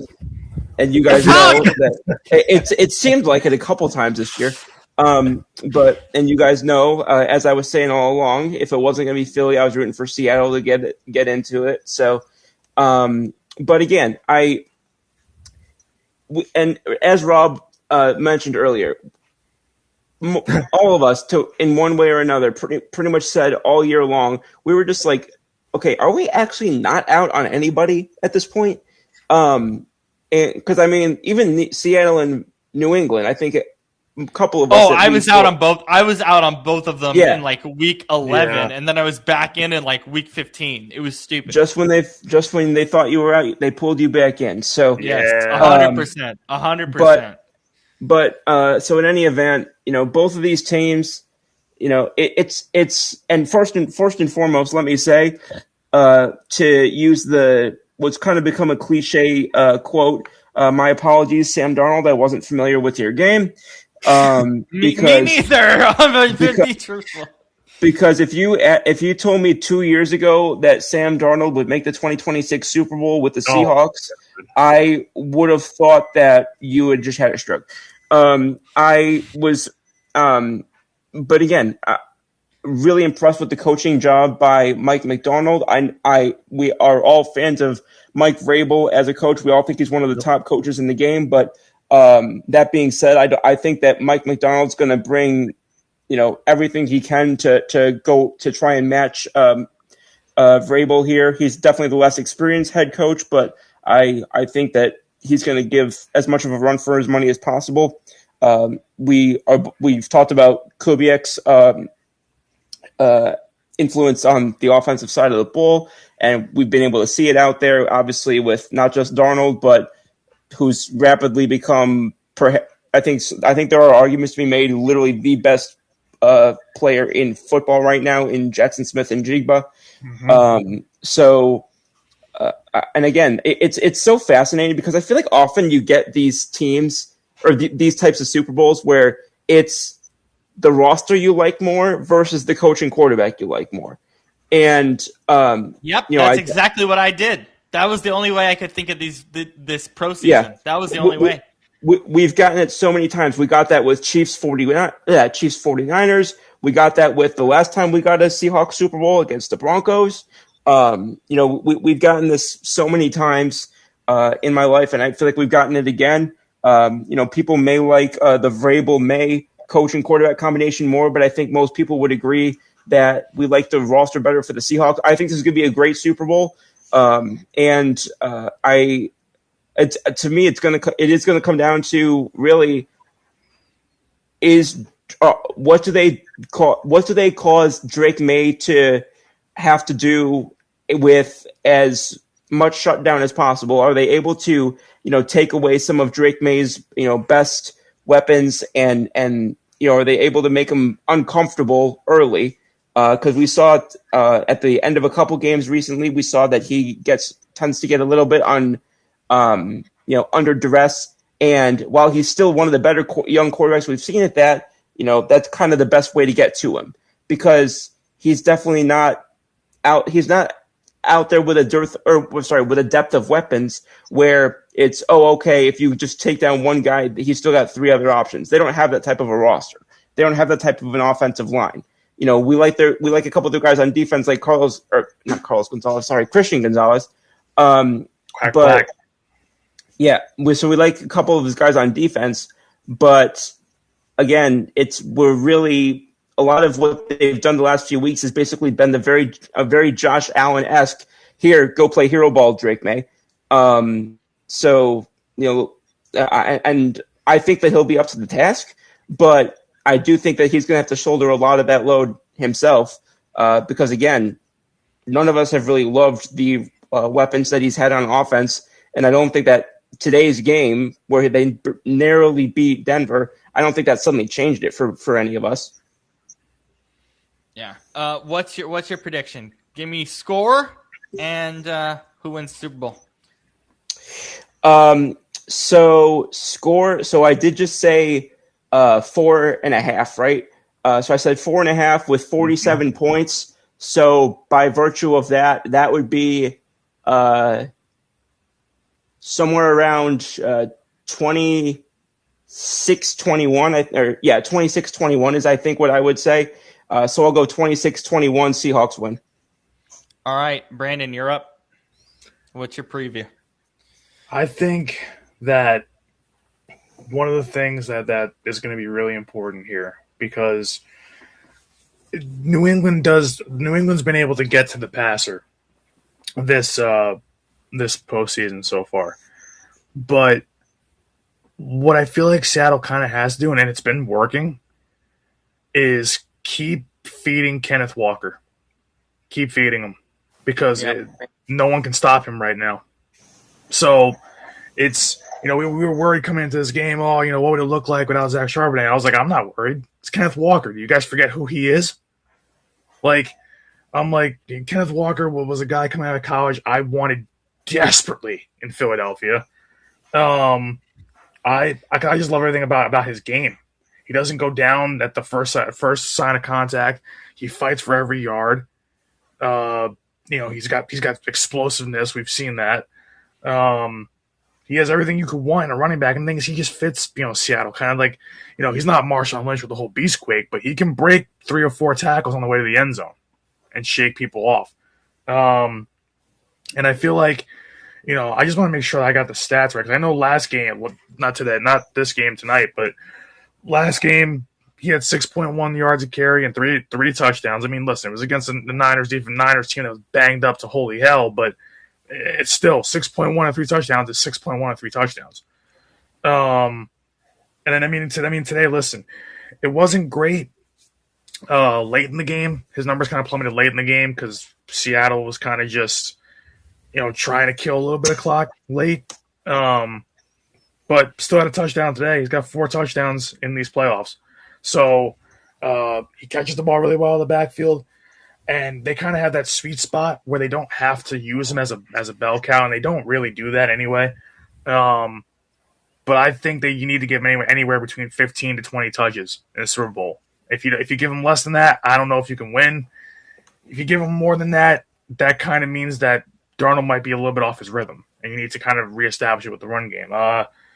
So I'm thinking he's going to probably end up with somewhere between, just based on what I'm seeing here, somewhere between, I would say 16 to 18 carries is probably the sweet spot that we're gonna see here. He's had 19 back-to-back weeks, but 16 against 16 the first time against the Niners, 15 against the Panthers before that. So that's kind of what we're looking at. I feel like a meteorologist talking about the weather. Yeah. Yep. But I don't want to be talking anything nearly about this weather today. Yeah, no, that's the whole other story for another day. Oh, but that's I added that as a secret topic. That's coming up. Ooh! Sorry. Oh wow! Wow! Listen, I didn't even know that Mickey Mouse now. I didn't even know that was coming. So that's it's pretty good. That I actually kind of pulled that out of my ass. Curveball sandwich. But yeah, and I knocked it out the park. A Garrett Cole curveball. There you go. Oh God. Please no homers on that one. Yeah. But I think Kenneth Walker is going to be a big part of his success. He's been the big part of his success the last 2 playoff games tonight and against the Niners. And I think we talked about your guys' O-line not being great. I don't think it matters. I don't think New England can get enough pressure on Sam Darnold for it to matter. They can get to him, but I don't know if they can get to him enough. It's just Anthony Bradford. Other than him, they're fine. Yeah, it's really Bradford. I mean, really, Yeah, I know you guys are a little bit concerned about it, but I don't see a problem. I mean, the only guy you're gonna have to worry about on that D line really, and Scoop knows this, is Milton Williams. Right, Milton's been amazing. But so I'm glad that there's I'm glad there's at least one bird back in one of our birds back in the Super Bowl. But there's a couple of them. There's a few. There actually is a few, yeah. Oh dear Lord! It's oh my God, cat town. And there's Pringles. But it's so. I just think that I think Kenneth Walker's going to be big for this game. I think he has to be. Because if you can get him going downhill, you're gonna have just a feast. I mean, I don't think anybody on that team outside of Christian Gonzalez against JSN is going to be a good matchup. If that's, I mean, I'm assuming that that's what they're going to do because that's their best corner against your best receiver. They move him around a lot. Yeah. Yeah, so Gonzalez is gonna have to keep up. And today, honestly, on that first drive for the Broncos, he didn't really keep up well. So I'm a little bit concerned. I know Christian Gonzalez has good technique, but JSN is the best receiver in football right now. So this cat is amazing. This cat just leaped 50 yards. So I don't know if Gonzo can hold down JSN. But and obviously I love Christian Gonzalez, former Duck. But quack quack. I think quack quack baby. Oh, there's Pringles again. But I think that in the end, I think your defense is too good. I think your roster, well, we know this. Your roster is way better than New England. Your coaching right now, I think, is on par with, and I like Vrabel a lot. He's a veteran, but your coaching right now is on par with New England. So that's kind of a wash. But your running game better. Your quarterback is kind of the same. I feel like it just depends, if what happens with both quarterbacks responding to pressure, because both quarterbacks under pressure are not great. Pringles just nodded in agreement with you right there.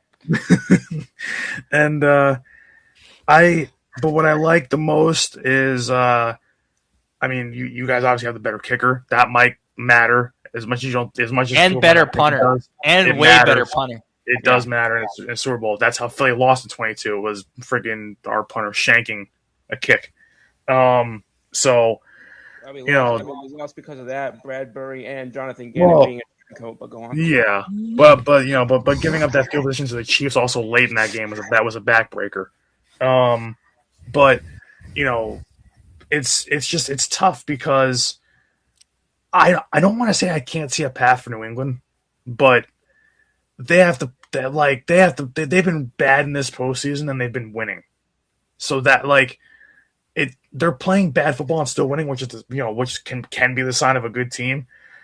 But you can't play bad football against Seattle and get away with it. You just can't.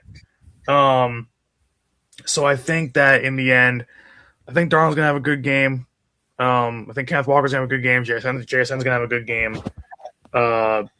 I think your defense is gonna be the toughest test. Now, listen, your defense overall finished lower than the defenses that Drake May has already faced in Denver, Chargers, and Houston, but your offense is better. Like Drake, the Patriots are winning these games because the offenses on the other side across that field suck. Plain and simple. Your offense is probably this season the best in football. So I mean, outside of maybe the Rams, but you just beat them tonight. So it sounds like I'm favoring Seattle by a landslide, but it's not going to be. I said 51 points, which I think it's going to be up towards the high 20s. I don't think it's going to be in the low 20s. I think that both these teams are too good this year. Drake May is an MVP candidate. Sam Darnold's been great this year. Your guys' offense is good. Drake May can pull touchdowns out of thin air, it seems like. So I don't think that it's going to be that low scoring. I would say still in the 20s. I don't think either team's going to hit 30. I can't see that. Both these defenses are pretty good. You know what? I'll stick within a.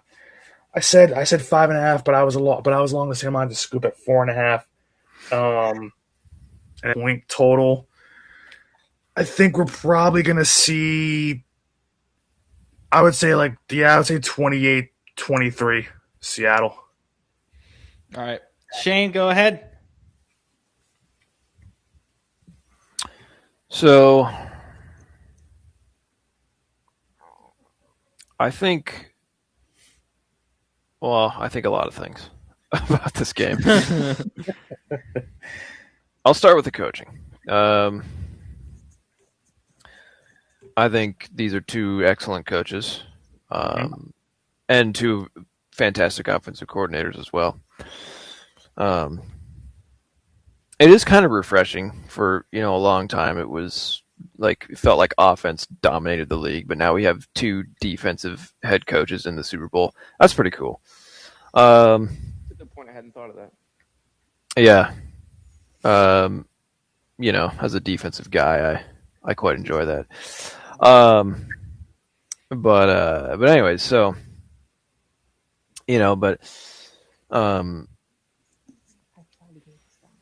I think I really like Vrabel's kind of culture and the tone he sets. But as far as like schematics and having a good game plan, I trust McDonald a lot more. Yeah. So to me, just on an individual game basis, I kind of lean a little bit that way for that. But the bread and butter here is going to be, in my opinion, New England's offense versus Seattle's defense. Because you have an MVP candidate in Drake May, and like Brandon said, he's already gone up against really good defenses in the playoffs so far, and this it's no different here. But New England's offense is, especially lately, they have been very methodical, very conservative. And that's, this Seattle defense is built for that exactly. Yeah. They take away the first read. They disguise coverage really well pre-snap. They kind of force quarterbacks to hold on to the ball a little longer. In New England, offensively, they can't really stretch Seattle vertically that well. No. So it's, I think to beat Seattle, and we saw this tonight, like you need to threaten the deep middle, the sidelines, just win outside consistently. And they don't, New England has not shown me that they can really do that. Who do they really have besides Stephon Diggs? Yeah, Matt Collins even doesn't really do it. No, And, Matt Collins not going to get open against that defense. Yeah, and even Diggs is, he's past his prime. Yeah, he's now, old. So, Yeah. oh, he's still good, but yeah. So, it's just like, and then, because the thing about New England is, and I said this a little bit earlier, and we've all kind of been saying this, it's like they're not super talented on offense. They just have a really good quarterback and a very good coordinator. And, let's be honest, they haven't played the toughest opponents throughout the season. But yeah, and so, and then on the other side, Seattle's offense I don't think they really need to do a whole lot. Like, because New England, I think, has a great back seven. But I really don't care for their front four outside of what's his name? Milton Williams. Yeah. Yeah. So, and especially if Landry is out, that's pretty big. We'll see. 2 weeks, we'll see. Yeah. Yeah. I hope he plays, just as a fan of the game. But anyways, so yeah. Anyways, that being said, I'd say don't be surprised if JSN and AJ Barner and Cup just absolutely eat underneath. Kind of short little chunk plays here and there, and a good run game too. Because like, you can't really blitz Seattle recklessly if you're New England here, because blitzing opens up guys underneath for passes. God.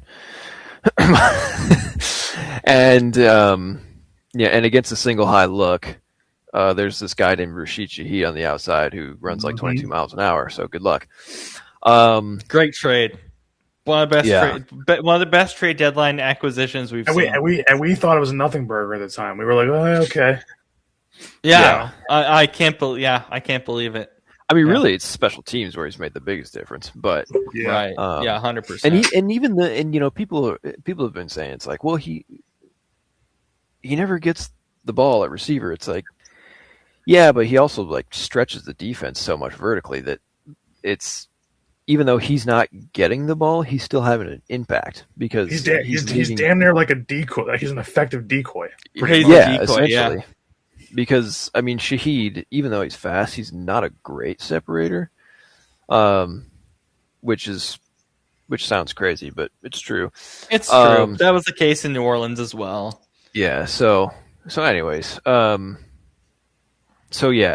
anyways, all I have to say, I mean, and then special teams, like you were saying, kicking's probably going to matter. And as it usually does, but I don't know. I'm not sure what the weather's supposed to be like. I mean, we'll find out, but I will check. yeah, it's probably not out yet. Well, but it's 2 weeks out. So yeah. It's not 2 weeks accurate out. yet. I can give a preliminary. Either way, we know it's not going to be snowing. yeah, But I'm going to say I think it's probably a little close early, but I think Seattle wins 28-17. We are looking at Sunday the 8th, 68, partly cloudy. oh, perfect weather. All right. Fantastic. Okay. You guys have missed a key point here. And this is the reason the Seahawks win pretty clearly. It's not even a question. Funny enough, this brings me back to the last Super Bowl NBC covered. Ironically, the Rams beating the Bengals. The Bengals offensive line died in the Super Bowl. Died. And Drake May, on record, you can look this up. I saw it earlier, is the most sacked quarterback in the postseason. Hasn't he He's gotten still- sacked 5 times in each of the games? Yeah, like 4 At or least- 5. At least 5, I think it is. This offensive line will not sustain itself enough to win this game. It won't. No. It just won't. That's the game. That's it. That's the reason Seattle wins. That's it. Because they won't sustain. They can't sustain themselves. Well, They that's what we're can't. talking about. That's what we're talking about, the defense, though. Well, yeah, Like- but I'm just saying in general, like Yeah. they cannot sustain themselves. Like you cannot the Patriots have had, quote, as you guys said, quote unquote easier matchups, which is why it hasn't really mattered. But this offensive line is going to die. They're going to die. And Drake May is going to have to run for his life, and it's going to be bad. In fact, I think Leonard Williams wins Super Bowl MVP. I think he gets at least 3 to 4 sacks by himself. Well, I don't know about that, but I just don't. I'm But I know what you being mean. bold here. I'm being bold here, but guys, like this is the exact Rams Bengals script the last time NBC did a Super Bowl. This is it. It's the same script. So the basically, same what you're saying is you're going to do to them what we did to Kansas City last year. Essentially. Just boat race them, run them out of the But building. Again, I'm still saying Seattle 31-21, but I think it's going to be close on the scoreboard, but it's not going to look close. Yeah. It's just not like I cannot see Drake May like if Drake May gets sacked only twice, New England wins this game. But I can't see that happening. I can't. I think he gets as you said, Brandon. I think he gets boat raced. I really do. I think he's just going to have no time to do anything. Well, look at him today. It's part of the reason he hasn't played well in the last 2 games. He's been sacked five times in each of the 2 games. He's been heated. And then Seattle has. I correct me if I'm wrong, but I think they have the best D line in the league all year. I think Denver at least does. over the last 2 months. Well, Denver and us, I guess, in the NFC side.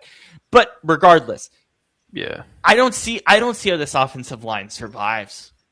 I really don't see it. I look at it and I'm reminded of the Bengals and what they did in that last NBC Super Bowl and how they couldn't do anything. And I get it, it's Aaron Donald, and obviously it's a lot. Aaron Donald is a special player, and we don't have that kind of caliber player here on Seattle. But as a unit, they're going to look like Aaron Donald. There's just no way that we've talked about this for years, since the inception of this show. An offensive line doesn't get fixed overnight. It doesn't get fixed in a week. It doesn't get fixed in 2 weeks. This offensive line is not going to get fixed in 2 weeks. They're not going to be able to figure it out. And so for that reason, Seattle wins this game 31-21. And bold prediction, Leonard Williams wins MVP. I think he gets at least 4 sacks. I just can't see it. I think that's the key. I think that's the only thing. Because if you and then guess what's going to happen this offseason? New England's going to dump even more money into their offensive line because they have cap room. They're going to dump even more money in it because because our show's not on Super Bowl Sunday. We always do it on Monday. I promise you all are going to come here and say New England's offensive line played one of the worst Super Bowl performances we've seen since that Rams Bengals game. I promise you. And that's what's crazy. I'm confident. Is even though New England is in the Super Bowl right now, I still feel like they're sort of rebuilding. Yeah. Sort of. Yeah. Yeah, that's what it Sort of. feels like. Sort of. I would agree with you. At least Yeah, on offense. Which is crazy. But because again, and I know Scoop has spearheaded this. I know Brandon spearheaded this. I know Shane's spearheaded this. Jesus Christ, I also can't speak. You guys have all said that, and rightfully so. We've seen this all year. This roster is not Super Bowl caliber. It's not. Seattle, in a normal year, this roster is not Super Bowl caliber. Seattle has a Super Bowl winning roster right now. They just do. Like I know Yeah. I know it's a hypothetical, but if Bo Nix played today, the Denver wins that by about 2 or 3 scores. I think so. I think it's tough. I still probably would have taken New England going in, but I think if you look at what the game was, yeah. And Robert, I'm glad you brought up the defensive line because, as we always say, I mean, football is won from the inside out. From the It's with the trenches, 100%. And that's why, with that old Seahawks defense, it was the secondary that everybody was talking about, and Sherman and Cam Chancellor, whatever. There's a reason why on Sports Illustrated, it's the D line. look who's on the cover, the front four. Yeah, and You know what I mean? that D line was pretty good. This one's miles better than that one. Miles better. Yeah. Miles better. I can't. So I'm just saying, guys. NBC, guess what? You got the exact same game you got last time. It's the same game. I'm serious. It's exactly the same. It's probably going to play out Kupp. virtually the same. And Cooper Kupp again. Oh guys, yeah, I forgot. guys, this game is virtually the same as the last NBC one, and it's in California. Ironically, I just realized I just I can't know say- and a second year quarterback on an MVP Yep. type season I know yeah, it's the I same know this- game, guys. It's versus the a same veteran game. on a new team. I know Yeah. this might not be possible, but we could be seeing a 2-time Super Bowl MVP in Cooper Kupp. It might be could. possible. We could. I'm just saying. That would be NBC, wild. you're getting the same game. You're getting the same game, and I still think it's a 10-point game. But also, I'm gonna be honest. It's really gonna suck if this is a blowout, and I honestly feel like that's a possibility. Like I think it's really gonna suck if that's the case, but I wouldn't be surprised. Yeah. Well, if you think about it, I mean, ours was last year, but everybody was watching that game. So I don't think it'd be that bad. Would it? I knew that was going to be a blowout last year, though. Yeah, so did I. My score prediction was 34-20. I was surprisingly close, but Yeah. I mean, yeah. it was close because they got 2 garbage time scores. Yeah. True. Yeah. All right, let's finish up. They just wanted me to hit my parlay. We are gonna. By the way, we are gonna do prop bet stuff, like not money based, but just the ESPN has a Pipskin. I'm down to gamble. No. Okay, Brandon, the town, my friend, the town. Let's finish up with the town. Oh, sorry. No, what were you gonna say? Who was speaking there? What were you gonna say? Me, but I don't remember what I was going to say. Oh, You lost it that quick.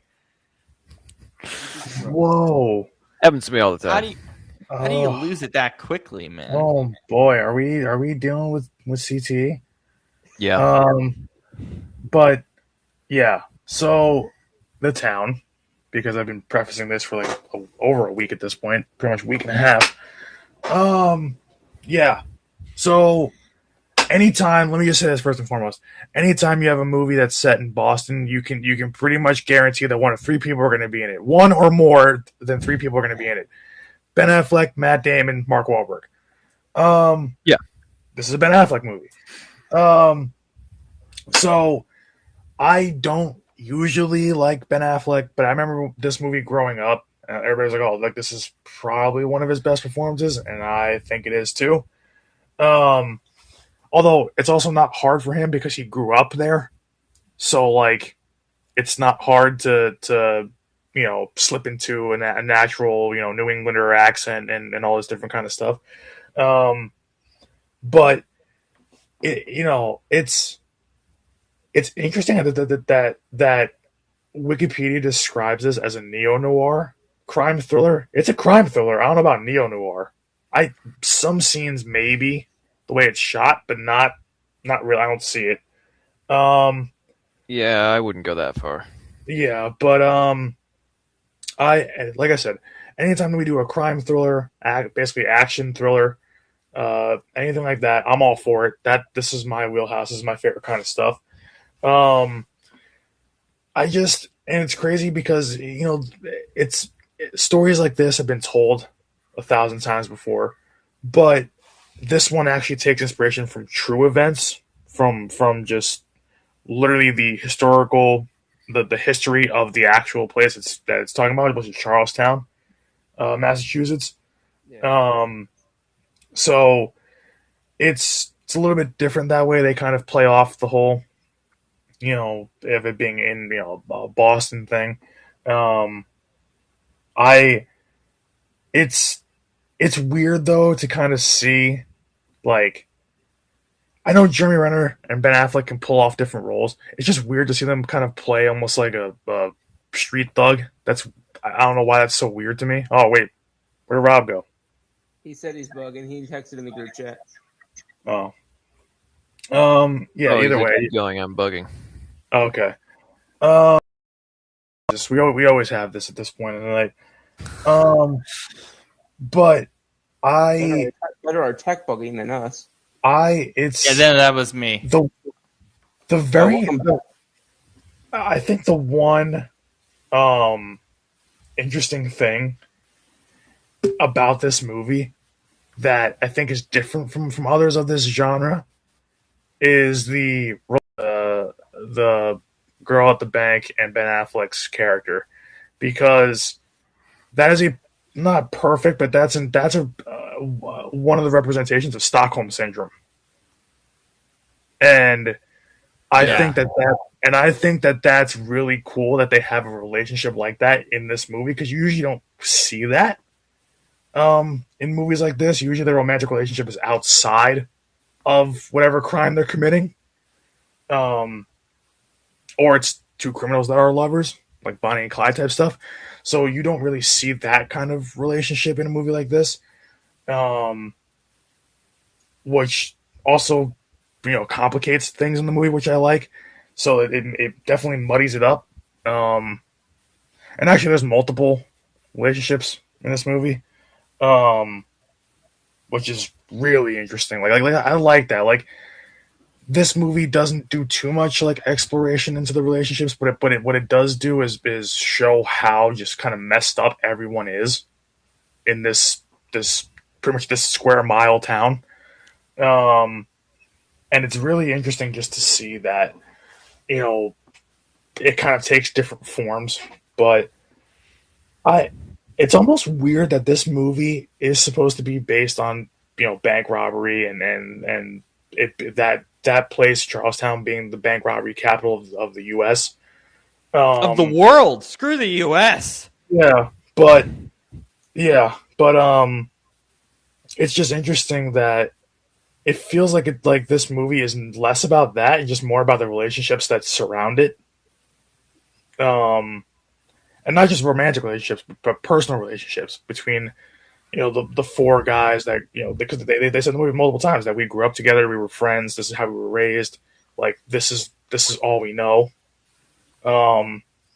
And you always kind of get like the tropes of like the one guy, the main guy, wanting out and being pulled back in, but very rarely does it end on a happier note, I guess. And this one actually does, which is also a little bit different. So there's a couple little twists in here that make it different than your average crime thriller, which makes the movie worth watching. But I can't help but like look at this movie, and not only is the cast great. I always talk about the cast in movies, but the cast is great for this because it's all established actors. Like it's not even like there's actors in this that weren't established by this point. They all pretty much were. But it's kind of it's I don't know what it is. Like I'm not a big Ben Affleck guy, but for some reason this is my favorite movie from him. I know that, you know, like Rob loves his Batman. You know, he's my Batman. He's the first one I watched, so he'll always be my Batman. You know, but I can't see him as Batman. That's when I think of Ben Affleck, I don't think of him as Batman. It's funny, I think of him as Daredevil. That's fair. No, that's fair. I think his Batman's overhated in my opinion. It's massively overhated. I don't think it's nearly as bad as people make it seem to be. But when I think of like Ben Affleck as a superhero, I'm going to make a claim really quick, and I'm fairly confident about this. From what I've been hearing, I'm going to put it at 80%. Ben Affleck's Daredevil will be in Secret Wars. We will see him. I'm very confident that we will see him. I think if we don't see him, it'd be stupid. He has to be. Like, yeah. Because when you think about it like that, well, this is a side topic, but it relates to the character or just the actor of this movie, is as a side to this, Ben Affleck's Daredevil, like it's a cult classic. I gotta watch it. I gotta watch it. I haven't seen it yet. Yeah, like I could watch. I mean, it's so 2003. It is just by every. By the way, I forgot to interrupt. One of the architects of the MCU, Jon Favreau, is in this movie. Oh yeah. This is so technically everybody's like, "Oh, well, Iron Man was the start of the MCU." I'm like, "Is it?" I just wait until like every show that I see. Yeah, I'm like, is Iron Man the start of the MCU? Because I don't think so. I think it's Daredevil. Honestly, the real start now is X-Men and Blade. Well, yeah. But all those movies from around that early 2000s period. But they count now. They're canon. But it's like when I think of Ben Affleck, though, I don't think of him as Batman. I think of him as Daredevil, but I also think of him in this movie. And I mean, hell, they even did a commercial. I think, what was it, for the Super Bowl? Was it last year or the year before, where it was him and Matt Damon walking Dunkin' through Donuts. Like, the Dunkin' commercial? Donuts. Yeah, they do it every year. So like, I love when you can do a movie, and of course Mark Wahlberg does this with his too. I love it when they can bring out their Bostonian side, because it's like, when they talk in interviews, you don't hear the accent, and because you're trained to kind of get rid of it and things like that over the years. They can do it effortlessly. They grew up around it. That's what they know. It's like I all knew of New they England. haven't- I knew New England was gonna win once you took a Boston movie today. I was like, It's funny. I didn't expect to. I didn't even pick that thinking like that New England was going to win. Obviously, win today, or I didn't pick that going. I just like, you know what? I want to find a good movie, and I like the town, and I watch bits and pieces, but never the whole thing. So I was like, okay, let's do it. I did not cross my mind. I was like, oh well, okay, makes sense. Perfect week to pick it. and it's the week the Rip came out too, which is amazing. Or like the week after the Rip yeah, came out. this is definitely a Ben Affleck week apparently. So it's also just a shame that people will also know him from his marriage to J-Lo, but he's better than that. I know him for other things. Yeah, but people in the I people in won't the tabloid discuss. circles. Before you continue, How does that last Ben Affleck thing. Ben Affleck's and Matt Damon's press tour for the Rip is the single greatest press tour in the history of press tours. They're basically They- best friends. Like, Not only They that, are. they are best friends. But the Yeah. thing is, with them, they have such a love for each other and for movies. Like they gushed about almost every movie. That they had this whole thing where they gushed about Sinners, and they did like, we love movies, and we're gonna show it to you. they're roughly the same age, right? Yeah. They I grew think up Matt's together. like 2 years older. So yeah. Yeah. Anyway, Close enough. anyway, continue. Go ahead. My two favorite press tours of all time is the Rip #1 and Spider-Man No Way Home #2. Those were the greatest press tours of press tours. I did and- not. No, go ahead. And any press tour with Sebastian Stan and Anthony Mackie, it's gold. Oh yeah. Both of They're those so Avengers chaotic. press tours were amazing. Yeah. Anyway, You know, continue, Brandon. I also kind of love how this movie has a little bit of a it's not too much, but a slight sports edge to it. You see the hockey rink a lot. You see in one scene Ben Affleck playing with a hockey stick. The final battle is in freaking Fenway. Fenway Park. Yeah, you got that. Yeah, I like how I like how like everything just seemed to come together this week. The Patriots winning, Ben Affleck all over the place, sports in the Ben Affleck movie. Park. And Yeah. not only that, Fenway we got 2 John Hamm movies back to back. Yeah, it's oh my god, we are in sync. Jesus, man. It's like the Chandler Oh. Bing thing. Yes. Like yeah. It's like I just love. I mean, there are certain things about this movie that kind of piss me off a little bit. Is like the cops also by the end that I don't get how their faces are kind of plastered. Like all the cops know their faces and whatnot, but they're still able to walk around without their faces covered, like in a cop uniform, and nobody seems to care. Like I'm like, Yeah. but you know what they look like. Like that's kind of a little bit, off. But I also think that if there's one thing I found weird about this, I don't know if it's just because I might have replayed the same scene twice or whatever it was, but it sounded weird to me, was when the character of Claire asks him if his parents are still around, and she asks him twice, I think, in this movie. Did anyone notice that? Yeah. Okay. Yeah. Okay. Why did she ask him twice when she already got an answer? It's intentional. It's a Stockholm syndrome thing. Yeah. You said the Is it Stockholm really? syndrome. It's Okay, intentional. Yes. Okay. It's Okay, a general yeah. it's a general dating thing, but it's a Stockholm syndrome thing where you forget if you ask the question, so you ask it again and you probe. Yeah. So like for example, this is a dating thing. It's really any relationship thing, but it's like friendships even, but it's especially true for dating, which they got the dating stuff really right in this movie.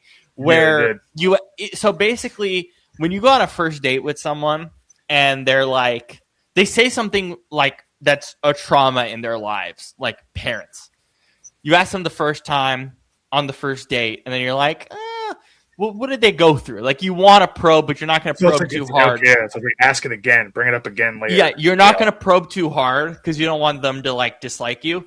But then by the second or third date, you're going to be like, okay, tell me. like Yeah, push me. that's because it caught me Yeah. off guard at first. Now remember, I was watching this movie at like between both games today, so some parts kind of No.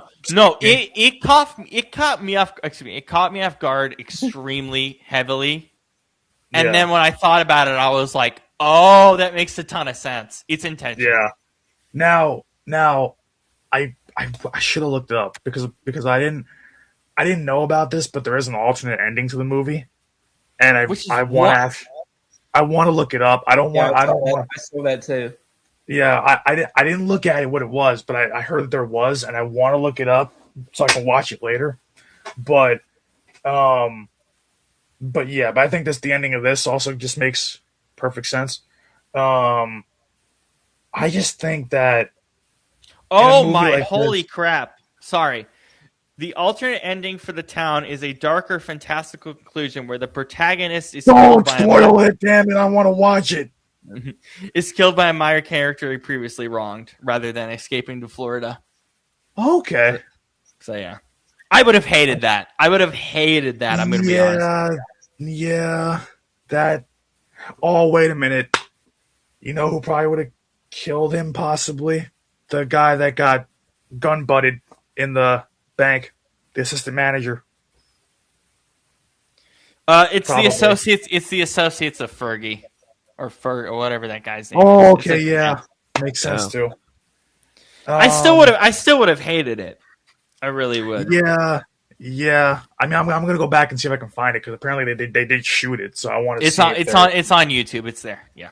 Yeah, I'm gonna go back and watch that. But yeah, that wouldn't have made sense. I think the theatrical version is fine. Yeah. I love pretty much everything about this movie. I love how none of the characters are morally right at all. And I just love how pretty much every character in this movie can go to jail for something. Or like so it's like everybody can. Everybody. including Even Claire because she lied to the police about their relationship, including and John like that. Hamm's character, because he oversteps and tries to take the guy he and tries to overstepped take his her out. boundaries. Yeah, that's actually illegal. Some of the things that he did. But I see. What throws me off is I know John Hamm is supposed to be an FBI agent. I just would have. I wonder if it would have been interesting not to give him like a full on Boston accent, but to give him like a slight one. I guess. I think that might have helped a little bit because it just Well, the more the because you know why. wait, the implication is that he's not from Boston.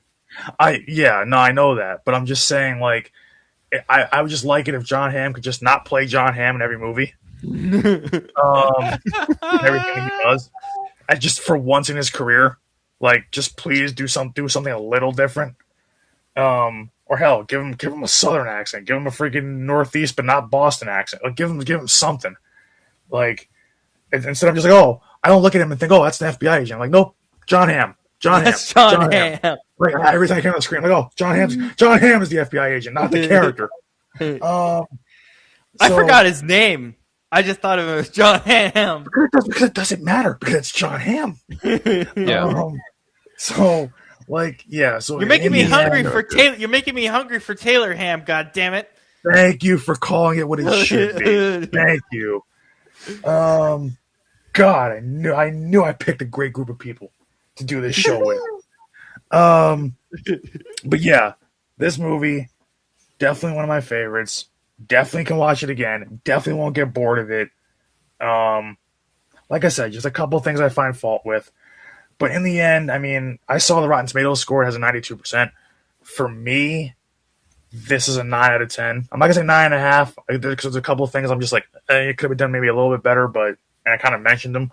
But I like the couple little twists, like in terms of the relationships. I like the little back and forth, the personal struggles between the characters. That usually other movies like this don't dig that deep into people's pasts. This one does.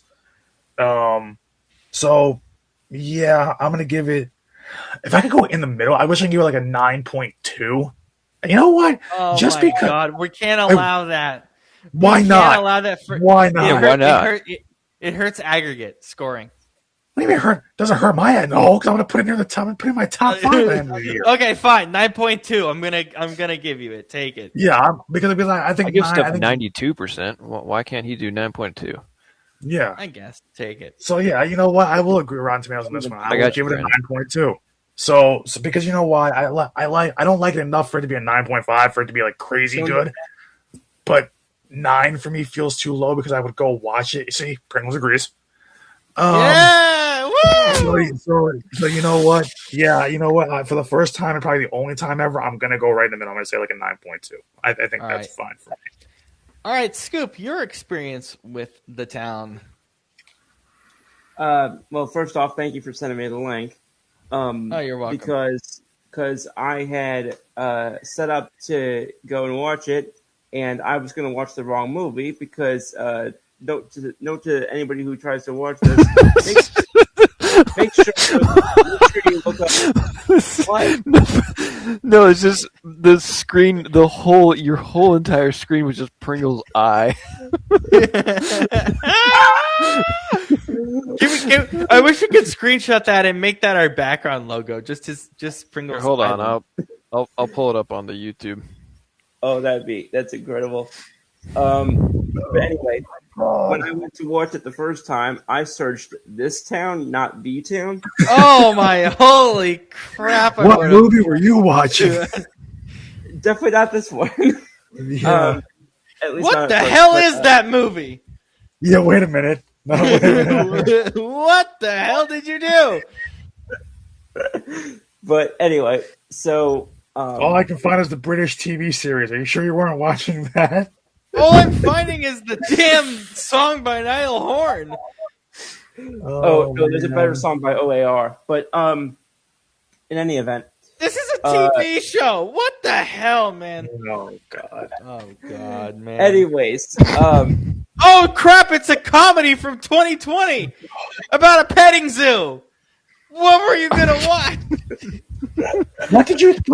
Oh boy! I was gonna say, what did you think that we were picking for Championship Week? A petting zoo movie? Zootopia 2? Maybe. A petting I mean- zoo is not something that a comedy movie should be about. I mean, we watched freaking iRobot earlier this year, so I It's don't know. not iRobot. It's not. Oh, Oh my robot. God! My robot. No, Mr. Robot, Jesus. I forget. Wild Robot. Golly. Wild Robot. Yeah, sorry. iRobot's a USA TV show. Scoop, help me, please. Go for a Will Oh, Smith my- movie, damn it! Anyway, this was of the movies that I've seen. Definitely was the one that probably I recognize the most actors from. Not just Ben Affleck and John Hamm, obviously, but Blake Lively, Jeremy Renner, Rebecca Hall. So, excuse me, sorry. But again, I do enjoy crime. I can't talk with you up here. Can you please move? But I really enjoyed this movie. I haven't seen the book from which it was taken, so I would be curious to go back and read that and see if it impacts my take on the film. Okay, you're driving me nuts. But I appreciate like Brandon just said a lot more eloquently than I am right now. The sort of, did that just close my computer? No, you're fine. Jeez. No. No, okay, God. because I can no longer see you guys. No, don't turn on toggle keys.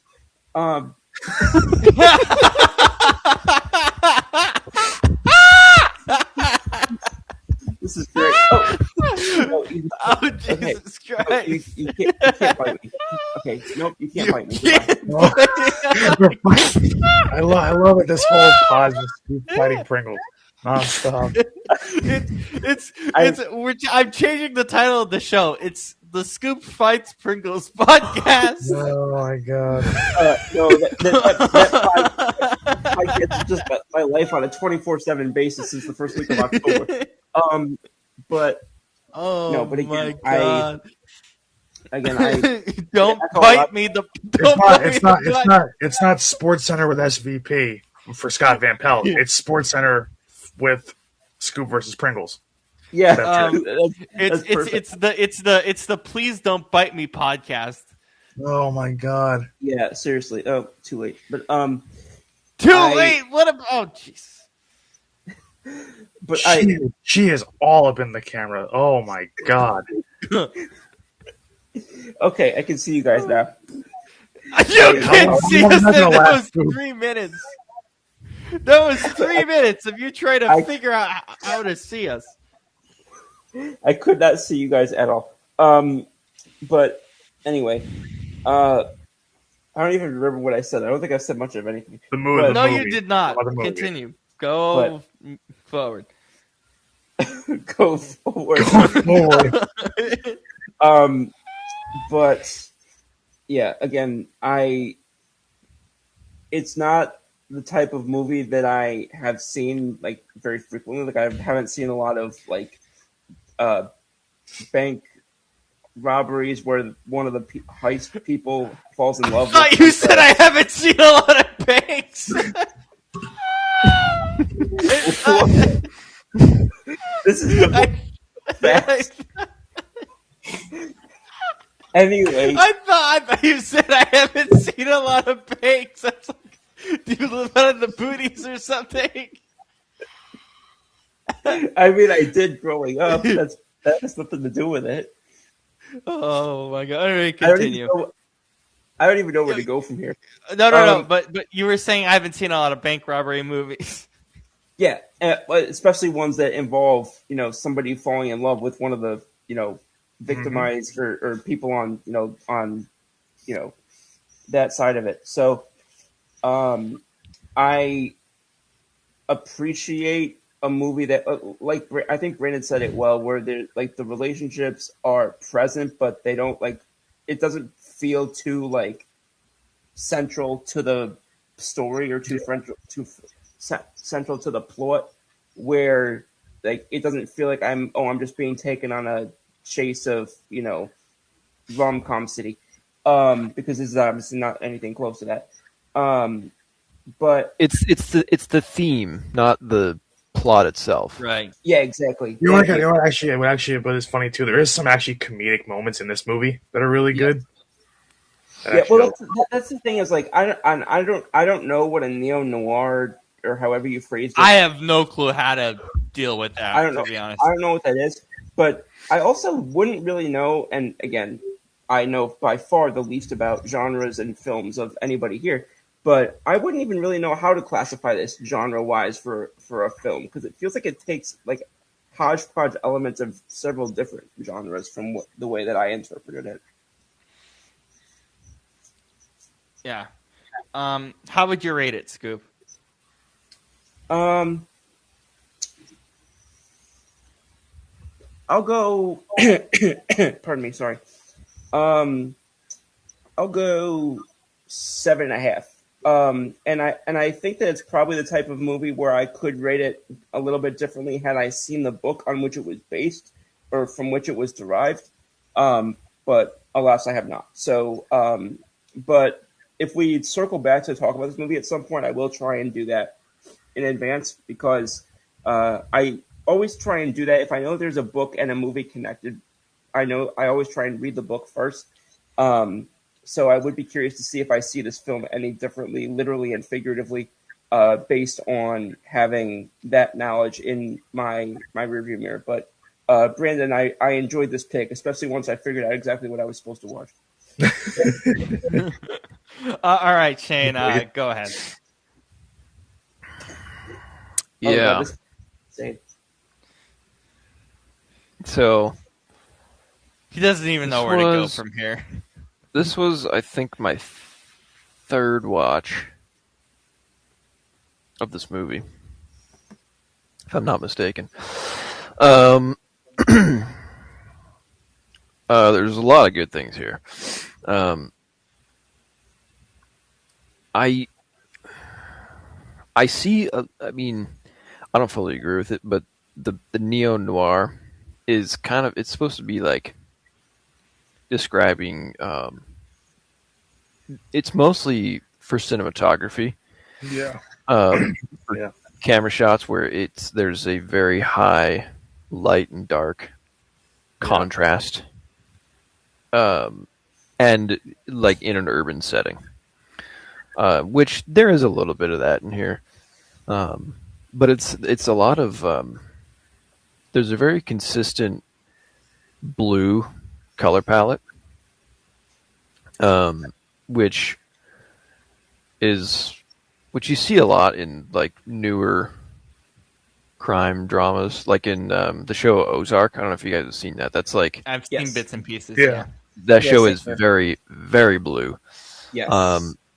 It's the same sort of thing, but Boston, it feels very authentic in this movie. It almost feels like a character in the story. Like just the accents, the neighborhoods, and just because, I know you haven't, Robert, but Brandon, Scoop, have you guys been to Boston before? I've been to Boston probably 20 times. I Okay. wish. I never gone. I've been. Okay. I've been to Fenway alone like 4 or 5 times. Yeah. So, I've been a few. But it's just, I've been to the town that they talk about here. Charleston. Yeah.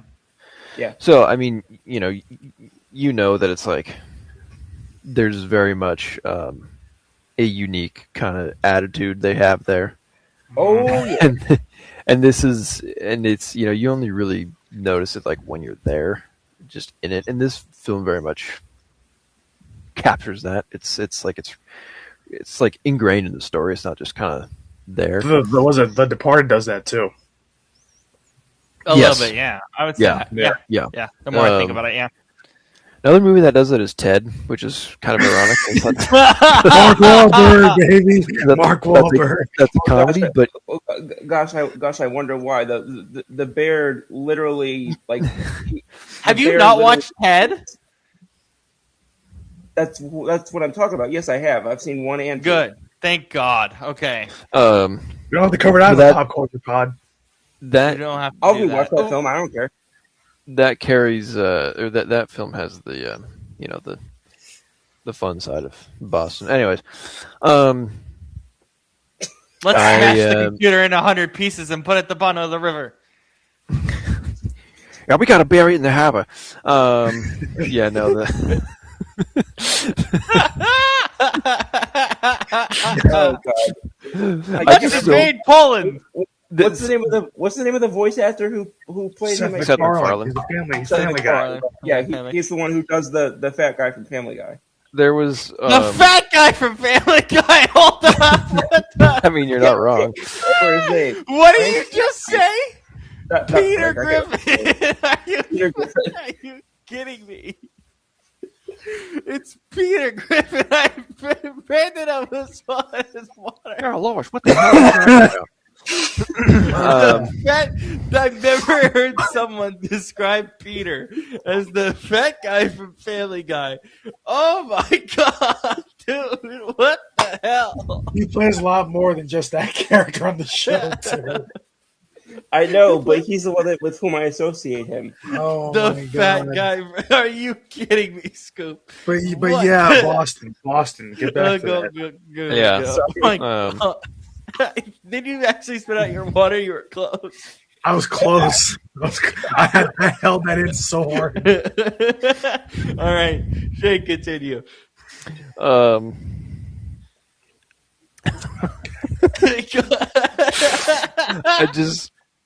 I just still laugh about that. You don't mind that I smoke weed, right? I get migraines. Oh no, not at all. All right, I'm about to get a huge migraine in the parking lot in about 20 minutes. Seth, we love your content. Please don't copyright Anyways. us for any reason. Yeah. Yeah. So so aside from that, I really like the way that the robberies are directed, because they're very they're very grounded and kind of focused on like drama and tension as opposed to just like being flashy and which for some movies like an Ocean's 11, where it's supposed to be kind of more, white collar crime.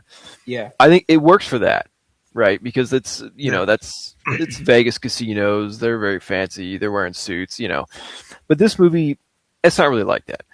But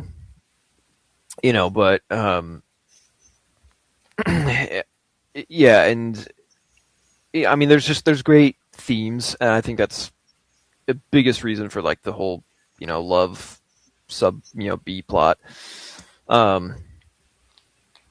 Just because, even though that relationship feels a little convenient, it is, it still does kind of demonstrate the themes really well of just like, loyalty versus escape, and like,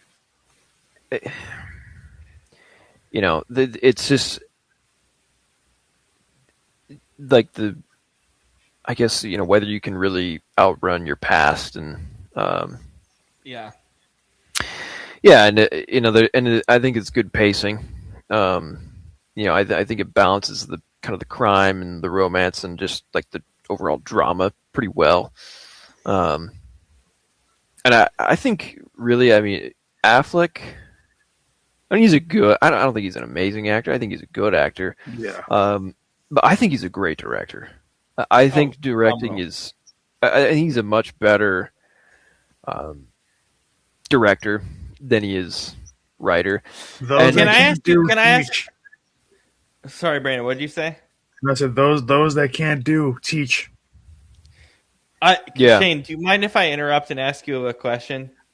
No, go ahead. For a movie like that, and I know you've had some experience with that, what is it like directing a movie you're in?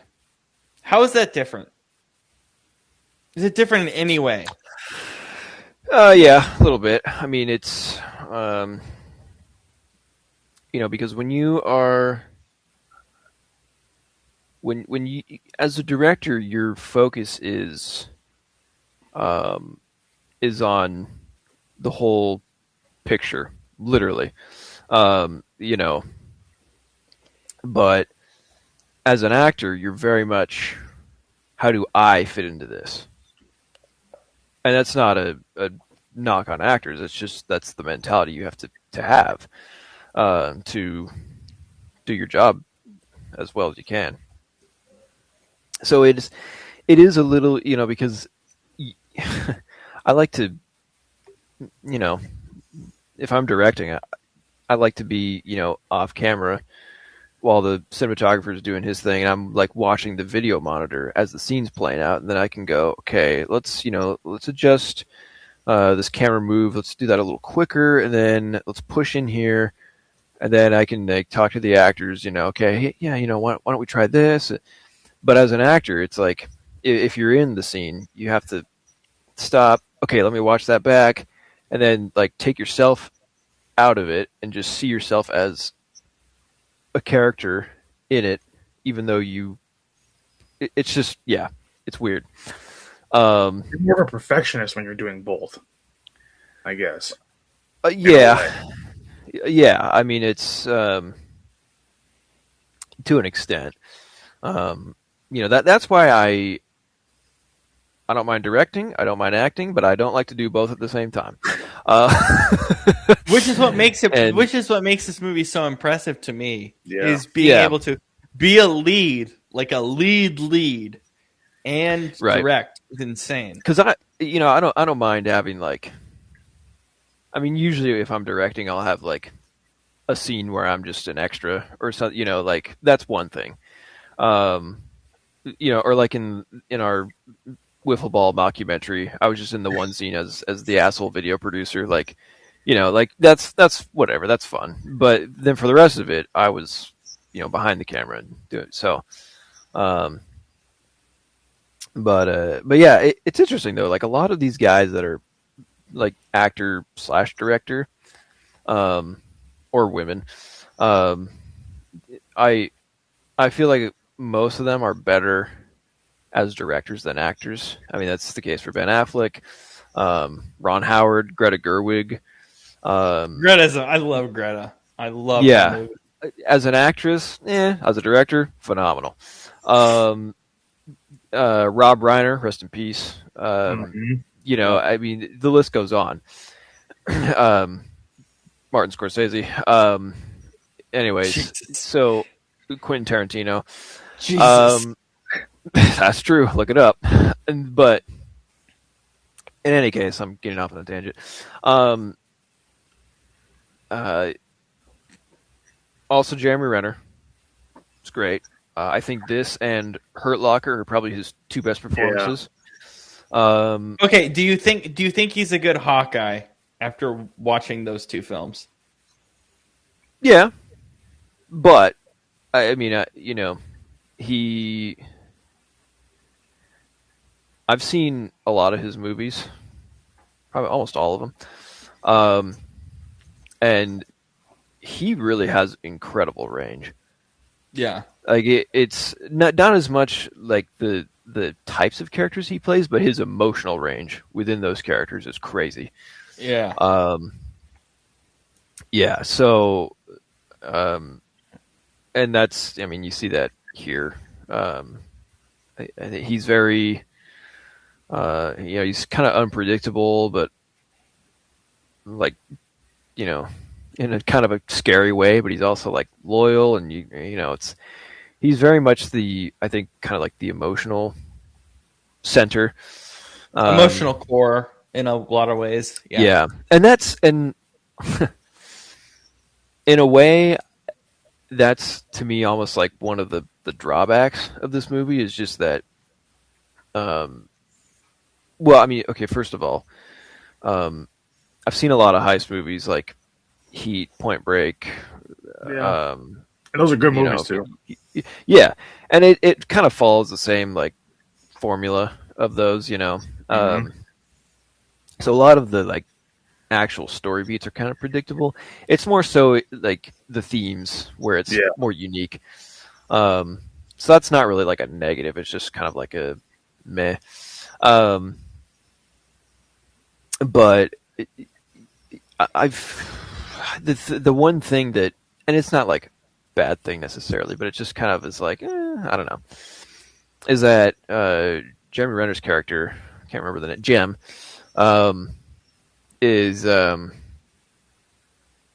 you know, his arc and just his character in general is far more compelling than Doug, the main guy. So, yeah, that is fair. You know, and when your protagonist is overshadowed by a secondary character, it's not exactly the best thing, unless it's like,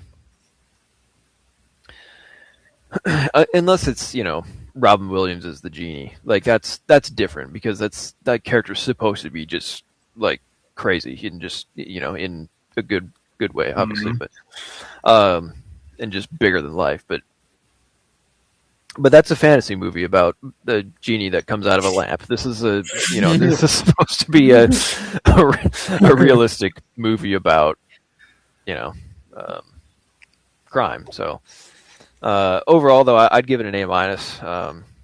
I really enjoy this movie. I kind of forget about it, to be honest. I don't know why. It's just literally in my face now on Extra right now after the broadcast of the game on Fox 5. They're showing clips from the rip. Yeah, it's just I'm just inundated with it now. Yeah, and I just love the heist genre. Like between this, Heat, Point Break, Ocean's 11, Baby Driver.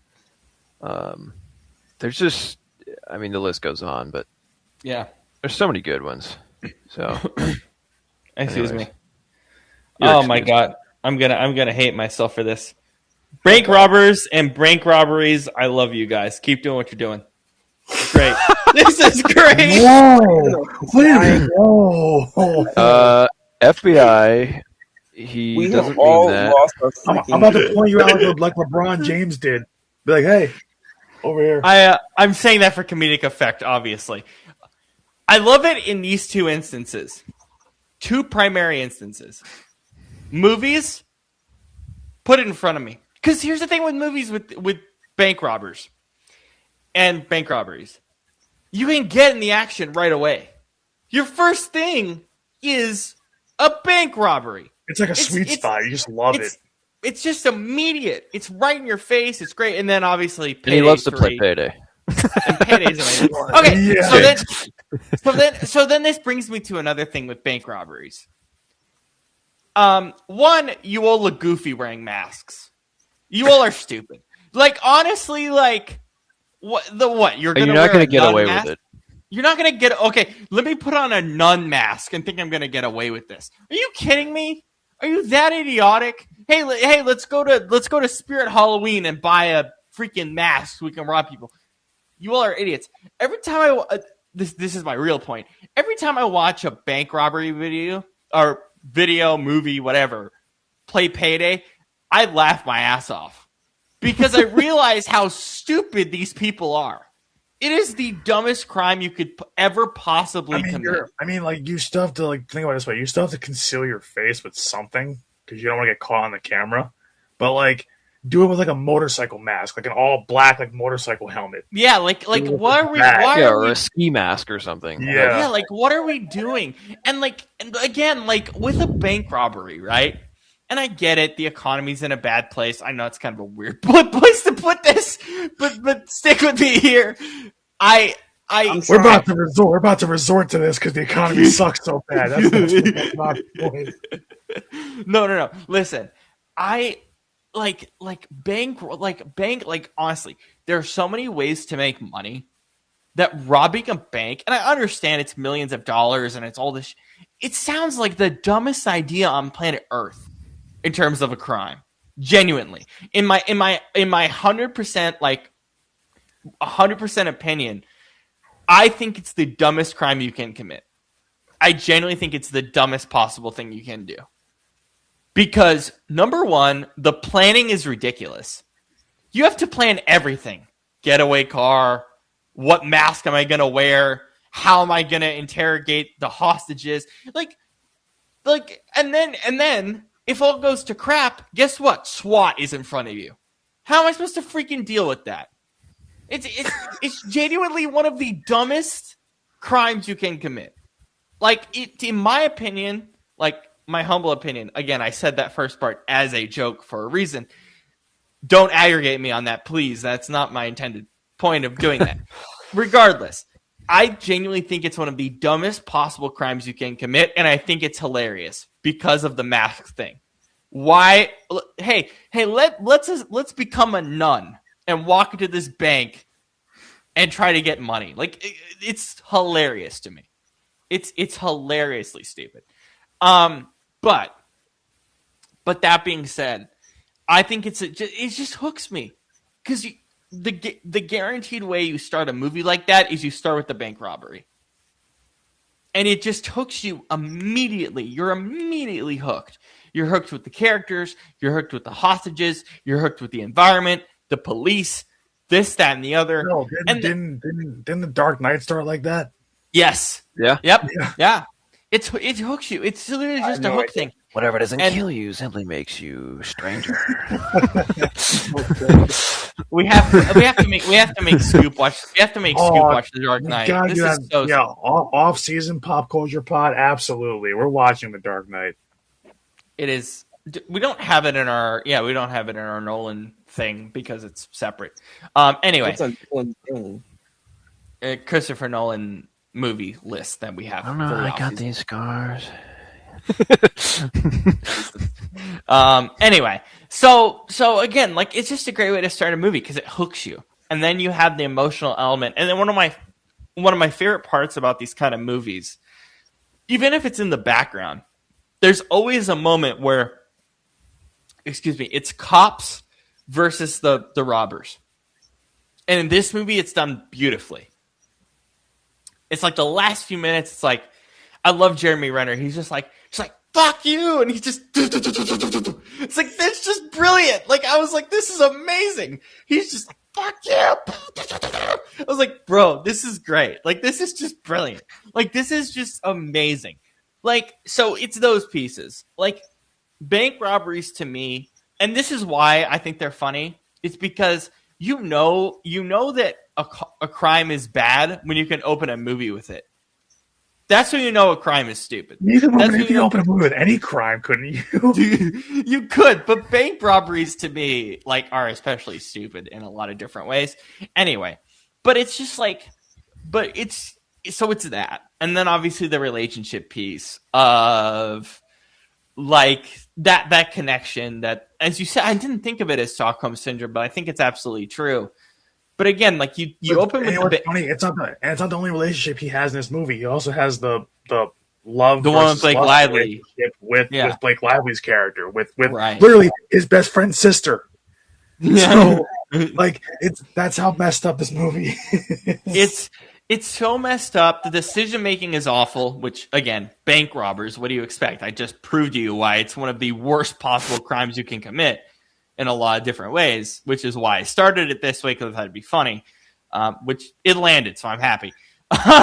But so overall, though, you have this emotional core throughout this movie and this emotional ride that's tense, but not tense in a very heavy way, like some other movies are that we did, like September 5, for instance.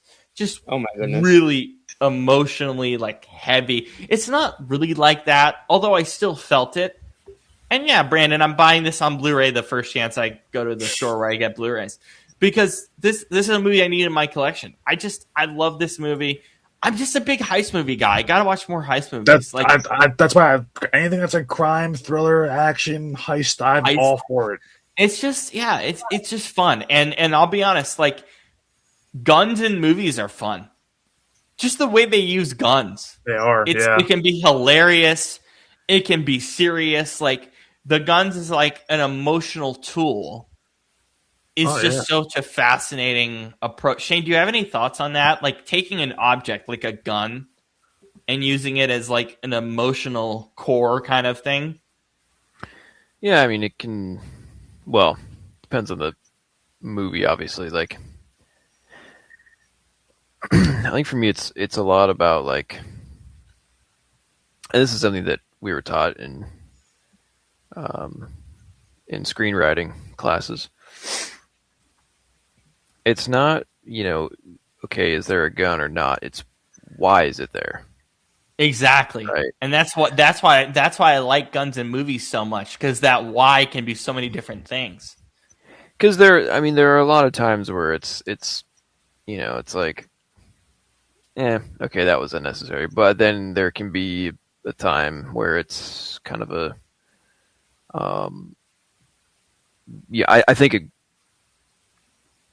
I think a great example of a movie having, using a gun in a very purposeful way is in The Place Beyond the Pines, which we did 3 years ago. Oh, it's been that long already? Yeah. Oh my god. That was season 1. But because in that they have a whole debate. It's when he is about to go to his first robbery, he's like, I want to take a gun with me. And then the other guy, he's like, no, you don't. I never liked guns. You don't need one. And then they have this back and forth about it. Then he takes one, and it's, he has a lot of power with this thing, but he doesn't use it. It's just for intimidation. Right. So you're like, okay. But then, spoilers, scoop. But then, that gun is the thing that ends up getting him killed. Right. Because, Bradley Cooper's police officer sees him with it, thinks he's shooting at him, so then shoots him. And then, right. Yeah. So that's that's one example of, it's okay, why is it in here? Not only thematically, but also just, from a plot standpoint. It's not just oh yeah, I'm going to go rob a bank with a gun. Oh yeah, because that's what people do. It's no, there's an intent behind this. Yeah. And it's yeah. Yeah, for me to add on to that, specifically a gun to me for a lot of the movies that we've watched, it has, and this is because of what guns are in our culture. guns have this significance of, guess what? If I shoot you with a gun, you're going to die. Essentially, or almost. Mostly, it depends on the situation. But if I could. shoot you in the temple with a gun, you're dead. So it has this a gun signifies life or death to most people. Yeah. I'm running for my life. So you're signifying it. And that with that signification, obviously culturally, but for pop culture, for these purposes, that signification holds weight. And how you use that weight in a film and thematically, as Shane's saying, matters. And so that's why I like guns in movies. It doesn't matter about how I feel about them outside. And for me, it's like, if you have a gun, know how to use it in real life. If you're like safety, right? Duh. As Shane and I have talked about over the years. But in movies, that life or death thought that you have when you see a gun sitting somewhere, that feeling carries over to a film, and then you can build off that. You can do something with that. And so for me, that's why I love guns in movies, because it is the object for me, at least for the movies that I watch, that has that kind of thematic significance in different ways. And so that's also part of it. It's like guns, violence. Why do these things exist? Why is it in the film? Why is it there, as Shane said?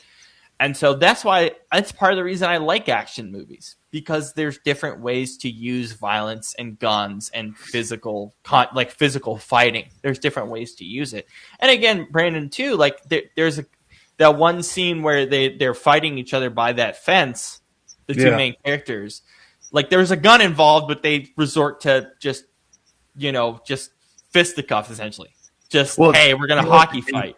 You know what's good about the very end of that scene too? As they're basically talking it out once they're done fighting and they kind of come to a realization, he basically says to Jeremy Renner's character, he's basically like the only way you're gonna get me to stay or stop, whatever it is, you gotta shoot me in the back. Yeah, like he did the previous guy. Yeah. 100%. But yeah, I was gonna give this a 10. I think 9.5 is the right spot. So I'm going to leave it there. Last thing, Scoop, Brandon, how did you guys handle the snow? Are you like, what's your deal here before we go? I'll let Scoop handle it first because I've talked enough tonight. Okay, so I haven't been outside, but just from what I can see from our kind of porch-ish front lights, we got about, I would say, 9-10 inches of snow. We're slated to get about another 6 to 8 going into tomorrow. So we're going to get somewhere around 1 foot to 1.5 feet in total, which is not great. This is part of why I moved to Mississippi. What's important is, everybody's safe. A lot of things close tomorrow. I'm pretty sure my mom is going to do her work, or at least most of her work, from remote or virtual. So, which is good. I think that was a good decision by their office, and that's just it. So, I have a lot of friends and loved ones down in Jackson who are dealing with ice right now, who are just kind of trying to navigate what's definitely a fairly, I think, uncommon, is putting it mildly, set of circumstances for that part of the country. So just hoping and praying that everybody, from whether it's up here in Rochester, everybody that I still am close with down in Jersey, my family up and down the Mid-Atlantic, and then of course all my people down in the Southeast. Just praying for everybody, because everybody's getting hit differently. And I hope that we can just in a couple of days, hopefully that people's wherever people are started to kind of neutralize and get back to at least a little bit more comfortable weather, because obviously this is major disorientation to people's livelihoods and obviously threat to people's safety if they're forced to go out amongst these conditions. Yeah. Brandon, what's happening in your neck of the woods as they say on the Today Show? So, surprisingly, we originally they said the middle of this past week, they said, oh yeah, gear up for 16, 17, 18 inches. I'm like the last time Jersey got that was like 30 years ago. That's not happening. Your local stations do so much wrong, bro. I know. It's so inaccurate. Even now, like the latest weather thing now just said, oh yeah, like from Central Jersey to South Jersey, oh they got 8 to 12. Then from around Perth Amboy on up, which is about an hour south of me, from Perth Amboy on up is 12 plus. I'm like, we did not get over a foot. We probably with the freezing rain, we probably got about, I would say 11 inches, close to it. We got probably about 10 or 11. And then overnight, we're supposed to get like another quick snow shower that could dump about another inch on us. So we might get a foot by the time it's all said and done, because we still have to see. But the heaviest part of the snow stopped around 5 o'clock, and then it turned into freezing rain, which is actually even worse, because when that stuff hits, it's more slick. And it adds a top layer over the snow, which makes it ridiculous to move around in, drive, walk, whatever. So Yeah. I don't know what most people are doing tomorrow for work. I mean, because I'm essential, but I would assume that by the time I go to work, that I'll be at least dug out enough to go. But if the roads are still covered like they are now, I'm just not gonna go. I don't care that I live 5 minutes away. Like I still have to go up and down hills to get there, and that's not safe to drive in. That's not safe to drive or walk in, as you said. Yeah.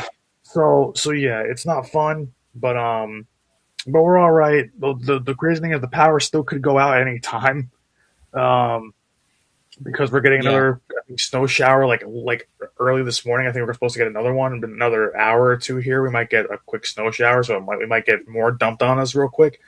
But other than that, I mean, we're okay. Everybody's good. Everybody's breaking their back shoveling. I mean, I usually shovel, but not in this weather. Like I have to like my grandfather just hired a crew to come dig us out, because one person can't clean out our whole driveway. It's too big. Like the driveway sidewalk, the side of my house is too long, too much. It's too much snow to do it. Like if it was 6 inches, if it was 6 inches or less, I can do it myself. But anything more than that, I can't. And then it's about 10 inches out there, so that's not happening. But I mean, listen, everybody's good. Power hasn't gone out yet, thank God. Everybody, what was crazy though in this area, and I feel bad, they said over about, it came on the news at about 5-6 o'clock. They said that because of the snow, 6 people actually died in New York City. Oh my God, that's awful. So that's awful. Yeah.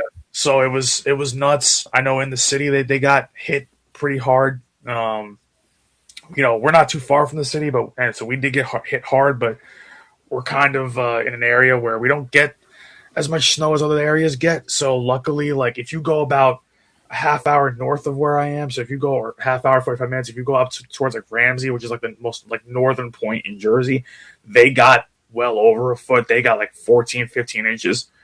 The thing you can pray for, Brandon, is that MetLife Stadium gets demolished by the snow and they have to rebuild that. I pray to God every day something takes that dump out. But if there's one thing about Jersey, is our weather crews are actually pretty good around here, because we're used to the cold winters in the Northeast. You have to be when you live in the Northeast, obviously. So they get everybody cleared out. The only problem was I was laughing a little bit because the snowplow driving on the street when the snow was still coming down pretty hard. The snowplow was driving down the street. Only problem is it's pushing the snow back towards the parked cars. So everybody's parked car is like halfway under the snow. I'm like, so the snowplow is solving the road issue, but people aren't able to drive tomorrow because you can bury them. So, I mean, all right. Counterproductive. But you know what? But you know what? It's not bad. We made it through the worst of it. We might get another shower, but I think we'll be okay. So hopefully, if tomorrow's not bad, I can maybe go to work, and I should have an easy night because nobody will be there because it's all that snow and ice on the ground. But I think we're okay. I think we're doing okay. Dude, when I worked retail and we had crazy snow, there were people who drove from 2 hours out of town just to come to our store in the snow. Like, it was ridiculous. I'm not joking. Dude, it was, but like the like roads were closed and like just run into the wall. Did your cat just run into a wall? Yes. Your cat is concussed, has CTE, is a demon. I don't know. That cat is wild. No, but we've had people like go from out of town in the snow, like just to get shoes. I guarantee tomorrow if I go to work tomorrow night, I guarantee there's gonna be people walking in shorts and a tank top, like a local crackhead walking in there at like 9 o'clock at night. Like, why are you here, bro? Do you not see the snow and ice? And it's about 5 degrees outside. Like, okay, sure. Actually, I'll tack on one more thing earlier that I was talking to a friend of mine from Shoe, and they were saying, "Are you staying warm?" And I had a fan blowing on me and a nice coffee in my hand. So yes, I was that's staying warm. That's staying warm. Prayers to everyone. It's a tough one out there. Hope you guys are safe as well as we go through the next few days. Last thing, kind of a fun thing. The planes that fly during the national anthem. This is kind of a weird side topic. The planes I just forgot to mention it earlier. The planes that fly for the national anthem for the Seahawks for the game today, they were flying above my house training. And I heard them. I didn't see it, but they were flying above my house training because Plainfield and Everett is right there. And so they come through here in Linwood. So they were literally flying overhead during the AFC title game. I didn't go outside and look, but because they go fast, but they were above my house for a majority of the afternoon training, which is pretty cool. And it's a local Washington crew, obviously, which is pretty awesome. So See over there, you guys see the jets overhead. Over here, we see the planes flying to Newark Airport that almost graze the top of our house because they're flying so damn low. I thought you were gonna say the only jets you see is the New York Jets throwing 4 interceptions in a game. But, the only jets we see are Sam Darnold's ghosts. Hopefully not in 2 weeks. But there we go. That's our show. Thank you for spending the night with us, really. I know a lot of you going through the snowstorm on the East Coast are probably bored and just stumbled across our show. So we thank you for that. We will see you on Sunday for the Senior Bowl. I think it's a 2:30 p.m. Eastern start, I believe. So we'll see you for our Super Bowl celebration. And then we're going to double up. We're going to have Sunday will be our awards. We have a lot of fun awards planned, different stuff. You said Sunday twice. Saturday is Senior Bowl. Sunday is awards. There you go. My apologies. But yeah, we'll see you next weekend for that kind of celebration weekend of the NFL season. We'll see you then. For Shane, for Scoop, for Brandon, for myself. I guess we can say it. Shane and I can say it. Go Hawks. Let's go get another ring, baby. Yeah. Let's go get another ring, baby. Let's go get another ring. All right. We'll get revenge for last time. Get revenge for last Patriots. time. Yeah. I'll get over. Fellas, it's a different group. Run the ball at the 1 yard line, please. I was just gonna say if we are back talking about the Pats winning because you guys didn't run the ball again, I'm gonna freaking blow smoke out my ears. Oh, absolutely. You're gonna be mad? Oh, yeah. Wait for us. It ain't gonna be Scoop. It's gonna be you two. We're gonna blow a gasket here. But yeah, we'll see you on Saturday. Peace out, everybody. Have a good morning, y'all. See you.